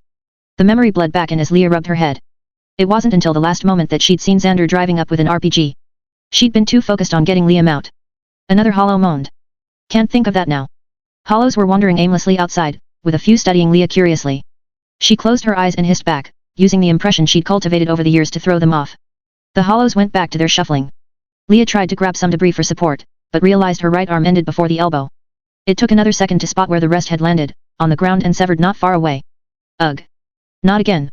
Leah used her other arm for support and limbered to her feet. One leg dragged uselessly behind the other, as the muscles in it had been shredded by shrapnel. It would take a hell of a lot of time to get herself moving again correctly. Leah drew her black steel combat knife, snatched up her severed arm, and made for the street. It was time to move. Asterisk asterisk asterisk. So hungry. Needed more food. She'd eaten most of the meat. Started with the head. Worked down from there. But then it tasted bad. Something wrong. Red cloth in her mouth. Not meat. She spit out red cloth. Needed more. Needed flesh. Noises. Voices. Clothes. She rose again to her feet and went for the noise. Her face hit the wall and then glass. Noise was so close. There was a truck outside. People too. Fresh meat everywhere. So many. Some with guns. Didn't matter. Needed to eat. She scratched the window and hissed. For the love of God, think of what you're doing, one said. He was fat. White shirt and black tie. So much meat. We really doing this, sir, another said.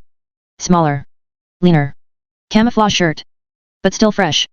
Got no choice, another said, also camouflaged. Don't know how many more could be infected. She noticed his arm. It was red. Bloody. She moaned and scratched the window again. So close.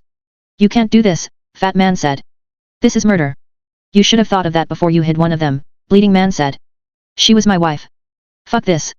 Camouflage men started shooting. Noises. Screams. Everyone dropped. Then blood. Blood, everywhere. She wailed and banged her fist against the window. So close. So much. So hungry. Camouflage men got in truck. Drove off. Nobody left alive. Only meat. So much flesh. She slammed her head against window. Didn't break. Scratched harder. Didn't break. So hungry. Needed food. She wandered in circle. Needed exit. Needed escape from room. Had to get food. So hungry.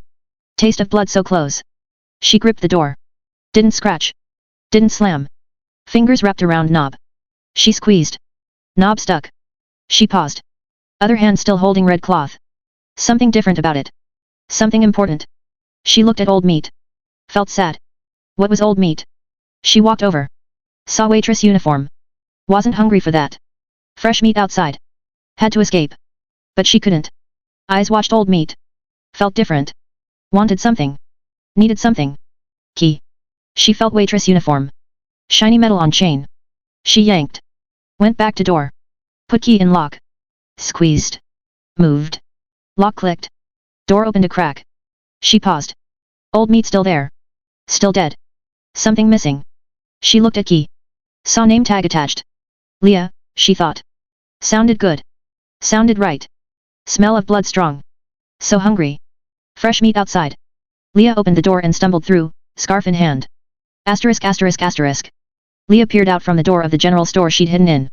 Hollows were everywhere, driven out of hibernation by the gunfire. Even if she wanted to make a break for it, she wasn't outrunning them with this dinged up leg, and the only vehicles in sight were the ones they trashed during the firefight. Always a struggle, hey? She wrapped her surviving fingers around her knife and waited for the right moment. One of the hollows strayed too far from the others. Hey! Leah whispered, just loud enough for it to hear and no one else. The hollow turned and stared. Your mother was a whore. The hollow hissed and wobbled her way, and Leah withdrew a few steps. Corralling it into the back room and out of sight of the street was easy. As the hollow rounded the bend, Leah swept out her working leg and tripped it. The door closed with a slam, and she stabbed for its back. But her body was more damaged than she'd thought, and her blade only hit its shoulder, and not its spinal cord as planned. The hollow rolled against her, sending Leah down too. She grit her teeth and tried to grapple back, but the hollow had 4 working limbs, and she had only 2.5.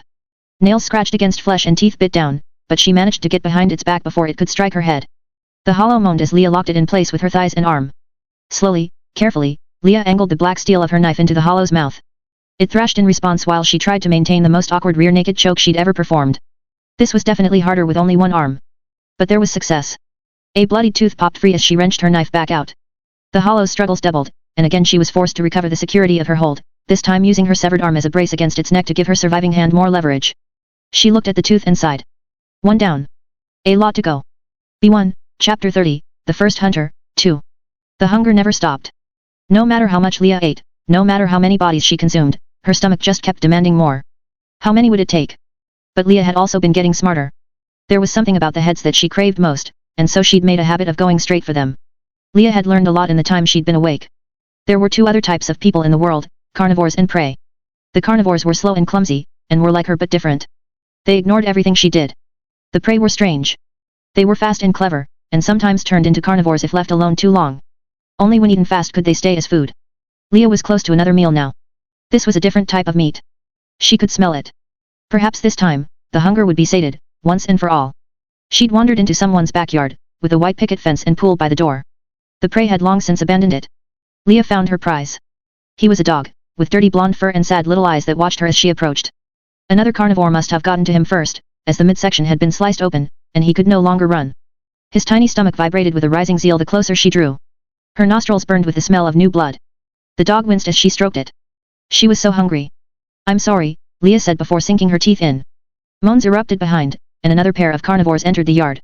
Leah tried to hiss back, but the carnivores had caught scent of her meal, and would not be deterred. Frustrated, she made room, casually splaying out the lower half for the others while leaving the head for herself. 1 organ at a time, the trio silently consumed their corpse. Leah found the taste different than what she'd been used to, but still not enough to satiate her hunger. Would it ever end? A sudden pop went off, and one of her eating companions collapsed. The other rose to its feet, and Leah watched in horror as it met the same fate. She flew behind the small, wooden doghouse. It was the only cover in sight. I saw another, a prey announced. Be careful. We gotta be quick, another said. Those shots will attract more. A group of prey walked into view. There were 10 of them, all armed with guns and bats, scanning the yard. How had she let them get so close? One suddenly looked her way. He had a sweat-stained shirt and angry eyes. They narrowed right on her own. Over here, he shouted before taking aim. She shrieked and floundered into a bush. Everywhere she looked, there was only more fence. Where was the exit? The angry man closed in, gun in hand. Leah threw her hands in the air. Please. Don't shoot me. The gun shook. Holy shit, you can talk. Another strolled up. This one was big and dark-skinned. She's not infected. The angry man paused. No, she definitely is, Darius. Just look at her. I was just hungry, Leah said. I'm sorry. Ain't never seen anything like this, Darius said. How the hell is that possible? What are you guys doing? A woman asked, bat raised. Kill it. I'll leave. Leah pleaded. Please. The angry man shook his head. We can't just kill her, Amy. That's murder. Are you kidding me? Amy snapped. That thing is not a person. But the angry man just drew closer. What's your name? Leah studied the prey in front. They were all watching her, weapons ready, waiting for an excuse to kill. Except the angry man. He didn't look angry anymore. Leah, she said. He smiled and held out a gloved hand. Hello, Leah. My name is Peter. Asterisk. Slurp. Slurp. Slurp. The hollow bit into her arm, again and again and again, as Leah sat and stared. But no flesh was torn now that all its teeth were missing. Only bile leaked out and into the mason jar she'd left below. It'd been a while since Leah had milked a hollow, and she'd forgotten how truly pitiful it was to watch. The hollow would bite and bite, salivating for the meat it would soon taste. But there was no taste to come, and nothing to let it know that her flesh was inedible. And so the hollow would get locked into an endless loop of trying to bite down, failing, and trying again as though nothing had happened, all while its saliva dripped freely out. There was no way out of it. The nerves in her arm and leg were no more, and she couldn't go anywhere until the jar was full. Slurp. Slurp. Slurp. Leah blinked through the haze. The concussive force of the RPG must have given her a cerebral hemorrhage, as her sight was starting to go blurry, and she'd been drained hard. Hollowing would kick back in soon if she didn't keep her mind busy. You're probably wondering why I covered the rear, she said to the hollow. I knew it'd be the first place they'd hit once reinforcements came. Not my usual style, I know. Slurp. Slurp. Slurp. Yeah, it was a fucking risk, but so was everything else. The whole OP was fucked the moment they launched that drone. All I could do was try to even the odds, but still, there was no way we were getting out of that one. Not without serious luck, like Reno times 1,000. Oh well, can't win 'em all. The hollow paused and met her in the eyes. Hey, she snapped. Don't start thinking on me. One of us is already too many. The hollow looked back to her arm and bit down again. Thank you. Slurp. Slurp. Slurp. Tears began to form, but Leah blinked them back. I really fucked up this time. Not here. Not today. Back in Aspen. I don't know, the second I saw the blood and knew my skull had been cracked. I just lost my shit. I couldn't believe that it almost ended there. My story over for good, all because I'd broken a fucking water bottle. Can he really blame me? Slurp.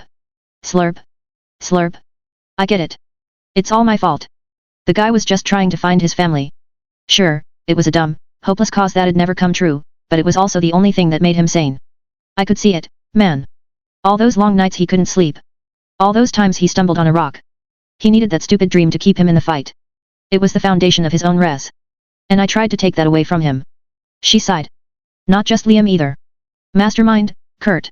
They're probably purged now, and the last thing they'd remember is me being a cold-blooded bitch. I built them both up, only to try to topple them back down. The fuck did I do that for? Slurp. Slurp. Slurp. Yeah, you're right. It was about hurting me, not them. All the shit I've done to survive, and it's tainted my soul. What's the point of coming back to life if my existence never changes? I'll always be that fucking hunter, and I don't think I could ever be anything else. They all saw it. They knew the truth. I'm the reason that things are supposed to die. And for just a moment, that's what I fucking wanted. I thought I could bait one of them into it. Thought I could poke them hard enough. But nope. Liam fucking Fenix just had to let me go. He just had to tell me there was still a shot. And now he's gone too. Slurp. Slurp. Slurp. Leah shook her head against the waste of it all. I won't die here. Not like this. I'm going to make it out. No matter what it takes. She noticed that the mason jar was about to overflow. Hey. Leah said to the hollow. It paused again for a beat, and the two made eye contact. Thanks for listening. She rammed her knife through its ear. Asterisk asterisk asterisk. Cheers to my girl, Leah. Darius said before raising his water bottle. Cheers, everyone else shouted before taking a swallow. Leah smiled weakly, the shredded muscles of her cheeks hidden behind the scarf she'd had since the beginning but had only recently started wearing. The group all smiled back, and it made her feel good. She'd saved someone's life today. Her, Peter, and Darius had gone out on a run to get Amy her medication. Leah was just supposed to have kept watch, but when she heard Darius screaming for help, she knew she had to act. Thank goodness, too. Any later and that Zed would have bit him and not her. Her arm didn't work right anymore, but that was okay. Darius was still alive and healthy, and with the bandages that Jin had given her, Leah was feeling better already. It had been weeks since she'd met these people, and learned what had happened. Some kind of virus that turned people into zombies had been released from out east. Then a national lockdown had been called right after, along with the internet and television being blocked. No one could figure anything out after that. Only through dropped leaflets and radio broadcasts could they get any kind of information about the outside world. Some places were doing really well, but Reno was not one of them. That's what made today so great.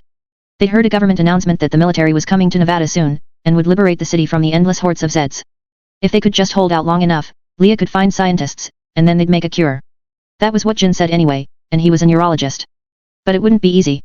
They'd already lost half their group in just the last few weeks alone. Tomas and Billy had been caught first by Zeds after panicking in a fight.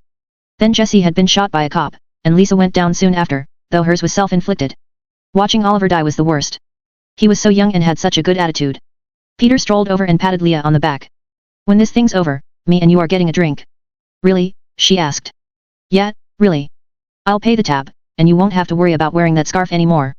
He met her in the eyes. It'll be just like how things used to be. Her chest tightened. Leah liked the way he was staring into her eyes, as if she wasn't a monster afflicted by this horrible sickness. Peter was looking at her for the person beneath. And for just a beat, Leah felt human again. Asterisk asterisk asterisk. Moans rolled outside, and Leah got the last of her tools together. She'd lucked out in what this general store had in stock. Duct tape would do wonders to secure her leg, and there was a pneumatic nail gun with a working pressurized tank that'd help with the rest. Again she studied the half-empty mason jar of concentrated hollowing, now that the water had been filtered out. HBRS 15.21 the most deadly contagion the world had ever seen. It could survive in extreme temperatures and proliferate without end, so long as a single one of its unbound pseudocells entered the human body first. There was nothing it knew other than taking dead cells and reanimating them, and it had been so effective with that role that its architects had fallen to its unrivaled might, creating a race of undead humans in the process. The Reitsers. HBRS 15.21 was their gift, their curse, the anchor that weighed them down, and the wings that carried them into the sky. Their entire existence was premised on its design. And that's what gave her options. Leah smeared the concentrated bile onto her wounds, with the most on her severed arm and matching stump. Soft cells could do anything, become anything, and there was no better source than infected saliva. Provided that enough was applied, entire muscular systems could be reformed. When her wounds were sufficiently coated, Leah wrapped the duct tape around her leg. The first layer worked to stem the bleeding, while the second secured wooden planks in place. The extra fortification against her broken bones would hopefully keep her standing. The arm came next. Leah pressed the nail gun into her flesh and fired. A hard thump resonated when each chunk bolted back together, and her dead arm shuddered in response. This was going to leave an ugly scar at the end, but a skin job was a pittance compared to losing it entirely. Leah stood back up, and her leg held firm. She raised her arm and watched it drop but not snap off. It would be days before she'd be able to use the arm again. Weeks before it'd be at full strength. And that assumed she hadn't fucked up. The last time she'd had a limb reattached, it'd been back in the sanctuary of Pandemonium, with a troop of doctors attending. Here's to hoping. The waning light of day fell as Leah stumbled out the door. She'd spent enough time here. B1, Chapter 30, The First Hunter, 3. It's worth the risk, Peter said, giving his beard a stroke. We don't know these guys, Darius pointed out. We know that they have ammo, and we've got food. A trade is a trade. Marcella studied the open space. There could be shoot again. Her voice was hoarse with the language she had only recently learned. Look, we'll be fine so long as they think we've got a larger group. But anything goes wrong, we'll give them to Leah. Same as Roseville. Leah's mouth watered to that. It had been a while since she'd tasted living human flesh, and not some stray animal. The others nodded to Peter's plan. No longer were they the optimistic group of adventurers trying to save the world. Months had passed since Reno, and each had witnessed countless instances of the unspeakable, if not performed some themselves. There was just the four of them now. Everyone else was gone. Peter, Darius, Marcella, and Leah. 3 survivors and their pet undead, desperate for the nightmare to end. That's what had driven them to San Jose. Talk of field testing by the CDC had lured them out of Sacramento. But the rumor had been a lie like everything else, and now they were only hoping to make it out of the city and maybe hit up the coast where they could find a boat. A van rolled into the vacant lot they'd picked as a meet. Leah brought her scarf further up the bridge of her nose and pushed her sunglasses in. She didn't like being there, but Peter had met their leader downtown, and embellished the size of his operation. No one knew how other survivors might react to weaker groups. The leader stepped out, with 5 others behind. Harry, she'd been told, and he sure looked it. He had a handlebar mustache below long, greasy hair, with even more exploding out from his arms and legs. His denim jacket was drenched in sweat, no doubt from the extra layer of black, curled hair beneath. No need for the guns, Harry said at the sight of them armed. We're all on the same side here. Peter smiled. Yeah, I hear you, but I think we'd all feel safer with them out. You're right. Don't know who to trust these days. He nodded to his biggest guy. Logan, you're up. These people are hidden for ammo. Let's not keep them waiting. Logan went into the van and came back with a box of assorted ammunition. After a minute of inspection, Peter gave the all-clear to Darius, who scrounged their pickup truck to do the same. Their stash had months more sustenance than they needed, the benefit of having a member among them who couldn't consume processed food. All things considered, the trade went well. Harry cracked jokes about this style of business being the new farmer's market, and there was even talk of the groups joining forces.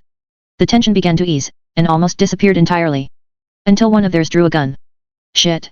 Immediately, everyone had their weapons back out. Talk to me, Madison, Harry said, hands around a pistol. Madison brushed some mohawk hair out of her face and pointed at Leah. That one right there. I caught a glimpse of her eyes. She's a thinker. He twitched. You sure? Definitely. Peter raised a placating hand. What are you doing, Harry? We had a deal. The sweat built on his head. Yet? Well, that was before I knew you had a thinker with you. Don't know what that is, Harry. Please, Leah pleaded, we don't know what you're talking about. But the gruffness of her voice seemed to affirm their suspicions, and all now had their weapons trained on her. The pistol she'd been given trembled in her hand. Sure, Leah knew how to shoot, but she'd never done it to a person before. Enough had died by her hand from the early days of the outbreak. What do we do? Darius murmured, his shotgun aiming this way and that. Peter met Harry head on. Whatever you think is going on here isn't true. Leah's a friend. She'd never hurt anyone. He shook his head. If she's one of them, she's not one of us. She isn't one of them. She has an immunity in her blood. It's why we're only passing through. To that, Harry laughed. Have you people been living under a rock? First you come back dumb, then you come back smart. That's just how it is. We lost 12 of our people to a single thinker, 12 good people to a monster exactly like that bitch right there. Peter paused. What are you trying to say, Harry? He grinned. That ain't no immunity. That's the goddamned endgame of this virus. To replace us with them. The cracks were forming in her group. Leah could see it. Marcella and Darius watched her suspiciously from their peripheral vision, and even the gun was unsteady in Peter's hand. All of them. All at once. They weren't sure if she wasn't just another Zed. No, you can't. Leah turned their way. Don't listen to him. I'm your FR. A blast went off, and her body went limp. A cacophony of shouting erupted as Leah saw nothing but the sky above. She couldn't move. She couldn't speak. Gunfire began, but the clouds had gone blurry, and then unnaturally dark. She blinked. The sun was suddenly high above, and her head felt more clear. No longer could Leah hear a firefight. She sat back up, only to realize that Harry and his people had magically disappeared. What had happened? Leah felt the back of her neck. The folds of her hair were coated in something sticky, and there was a spot on her skull that was soft where it should have been hard. She pressed deeper. Her wrist locked up as her body seized, and she fell back down. Leah had never known non-existence before. Since that first moment of waking up and seeing the world for what it was, she had never been unconscious, never slept, and never dreamed. It was strange to see the others drift out, and she had always wondered what that sense would feel like. But this was truly terrifying. Time had passed, the world had spun on, and Leah was not there. Her soul, her essence, her life, whisked out of reality as if it had never belonged. What would have happened if the bullet had landed an inch closer to her brain? Would she have been gone for good? She turned around and shrieked. Darius, Marcella, and Peter. All were lying where they'd been standing. Each with bullet holes in their heads. How many had died for Leah now? Dozens of faces were ingrained into her mind. Lisa, Jin, Tomas, Amy, Alex, Johnny, Billy, Jesse, Anton, and Alexei, Sergeant Aaron and Private Noah, Oliver. Now the rest were gone. They had all been people with their own stories and families and dreams. And all their souls were now locked in that terrible place that Leah had just escaped. And yet, grief was not on her mind. Not now, and not for them. Her nails scraped against the concrete and she growled without intent. They had done this. Harry and his group and the military and the cops and every other survivor who killed when they should have helped. Humanity's best had died striving for something more. Now, there was no one left who mattered. Why bother developing a vaccine? The survivors were all the same. Ignorant, selfish murderers who wanted to deprive Leah of the very thing they held dear. She didn't deserve to die because of something that had never been a choice. She deserved to experience the world for herself. Leah stumbled over to Peter's dead body and picked up his weapon. It was a M1911 pistol, the very one he'd avoided using on her. Now his mercy was in her hands, while his killers still lived. She replaced the half-empty magazine with one full and put her scarf into her back pocket where she would not wear it. If Harry and his people thought of her as a monster, then she would prove them right. Asterisk asterisk asterisk. Leah stared blankly at the corpse. The clothes were as rotten as always, and the sledgehammer sat ready by his side, but the head had been reduced to pulp, and his res was no more. Of course Kurt was dead. He'd die before surrendering, and that was a wish their enemies were all too willing to grant. She'd been resigned to that fact since the moment she'd woken back up. What bothered Leah wasn't that he'd been killed, but how it happened. A single shot had struck his head, and disintegrating his brain. A full purge, point blank, before he'd even recognized his end had come. Sure, Leah could leave right now. She could scoop up what remained of the dead hunters and Kurt to fortify her own reservoir, then fuck off into the hills where no one would find her. They wouldn't come back until the hollows cleared, and she was skilled at disappearing. But she couldn't. Not anymore. Leah knew the type of buckshot that had finished Kurt off. Hades had murdered him, just as he'd murdered countless others. This injustice would not end until he was defeated, and until the hollowing became no more. Leah would make sure that happened, even if it killed her. Asterisk asterisk asterisk. A small group of Zeds wandered down the street, too close to Harry's settlement. The security gate clicked open, and 3 of his guards stepped out, armed with baseball bats and face visors. It was a good strategy. Even though Zeds wouldn't be able to breach the stainless steel bars that protected the entry lot, nor the concrete wall running besides, Zeds had a habit of attracting more Zeds, and then this small problem could no longer be handled discreetly. With this many months after the outbreak, his people were solid, and should anything have gone wrong, Madison had them covered with a suppressed rifle from the safety of the lot. Which was why Leah hopped over the concrete wall to her flank. Before Madison could see the attack coming, Leah grabbed her from behind and sunk her teeth into her neck. Madison resisted, but the taste of fresh, healthy blood after so much time sent a shock down Leah's spine, and her strength was amplified. Madison fell with a gasp. A shout echoed from the outside guards, so Leah drew her 1911. They were scrambling in retreat, but each body shot was easy to make, as she only cared to incapacitate and not kill. Their curses evolved into harrowing screams as the Zeds finished what Leah started. The door to their compound flew open, and Logan and a teenage boy rushed out, long barrels in hand. But Leah was closer than they'd suspected, and the short range gave her the advantage. A shot to the chest stunned Logan, and another bite to the neck finished him off. The teenager met a similar fate, though Leah used her knife to slash open his jugular in place of teeth. His young, scarlet vigor splashed against her rotted cheeks, sending another jolt through her veins.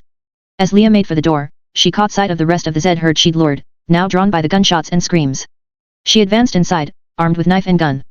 Panic rose like worms rushing out of the ground. Leah could feel the tension in the air. Taste their fear. And like those helpless worms fleeing the rain, she picked them off, one after the other. The settlement had been built inside an office building downtown, fortified like a bunker to keep all out. But with the main gate exposed and an army of Zeds closing in, these very halls were a maze, and the attached offices they'd used as bedrooms became their slaughtering grounds. Leah moved slowly and meticulously, killing those she deemed a threat, and merely biting those who weren't. They could savor their last few moments of life with the terror of knowing what would come next. The few attacks her enemies managed to land only struck her undying frame, so Leah shrugged off each with ease. This was a massacre. How had she ever allowed herself to fear such pitiful creatures? They were so weak, so frail, so pathetic. These weren't the hard, ruthless survivors she'd imagined. They were no more than sheep cowering to a wolf. Only Harry put up a worthwhile fight. He had chosen the hallway on the final floor to make his stand, and managed to shred her abdomen with a shot from his double-barreled shotgun, but before he could fire off the second round, Leah had already sprung back to her feet and closed the gap. Dust exploded from the ceiling as the shell struck it, and the two went hand to hand. But for all of Harry's grit, he was beholden to pain like anyone else, and so a single stab to the shoulder was enough to weaken his resistance, with another jab straight for his heart extinguishing the rest. To his credit, even in that last moment, when his mind knew what his body was about to learn, Harry stared with contempt and defiance for the enemy that had bested him. Leah pressed the barrel of her M1911 into the base of his chin and pulled the trigger. Not everyone deserved an afterlife. Leah kicked open the door that Harry had been protecting and learned his truth. 3 children sat huddled together, and she recognized their likeness as sharing his. As Leah studied Harry's progeny, they closed their eyes and shivered. Her palms were shaking and her tongue was on fire with the taste of human flesh, but still her stomach craved more. These children weren't innocent. They were just more of humanity's stock, waiting for their moment to strike back. Leah closed the door behind. When she was finished, she stumbled back downstairs and out into the street, letting the Zeds pass by without thought. Rain had begun to fall, but still she marched onward. Somewhere along the way, Leah fell to her knees and shrieked. It was an instinctive, earthly incantation over the horrors she had inflicted. Against the carnage she had bathed in. The juices ran down her cheeks, and the blood coated her clenched fists, and still she screamed. She would never die. The world would stop spinning and the sun would burn out, but still Leah would survive, and nothing would stop her. A raspy voice beckoned behind. Holy shit! Get a load of this badass. Leah stared dumbfounded at her interlopers. They weren't human, but they weren't Zeds either. Their eyes were like hers, stained in red. She gaped. Who? The leader stepped forth, dressed in a ruined 3-piece suit and cowboy hat. He beamed, wrinkles folded over rotting flesh. The name's Hades, and it looks like you could use some help. Asterisk asterisk asterisk. Come on, Dean, Hades said through the radio. Pick the fuck up. Do you have any idea how much of an asshole you're making me look right now? So that's what his name was. Leah had done Dean in quick, with a stab to the back of the head as he went for a piss. There had been 5 more before him, and she'd consumed all with ease. Already, her res felt stronger than ever. Dean's dead, Leah said, holding the radio close. And you're next, Hades. It's over. Oh, for fuck's sake, the radio cut out. Knox hit the door, and Xander slipped back inside. Leah had chosen her spot well.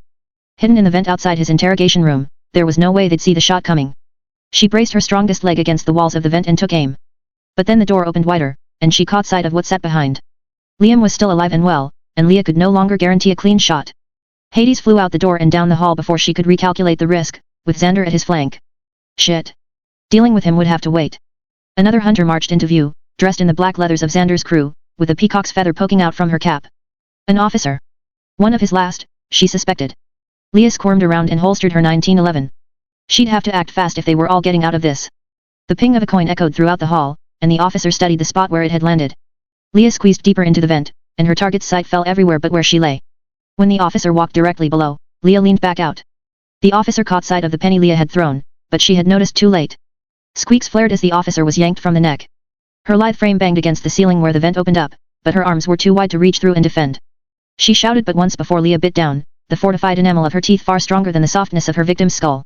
The officer went limp, and Leah let her fall back down. With the silence and grace of a cat, Leah spun again into view and dropped. There was no time to waste. She snatched the officer's keys and limped for the door.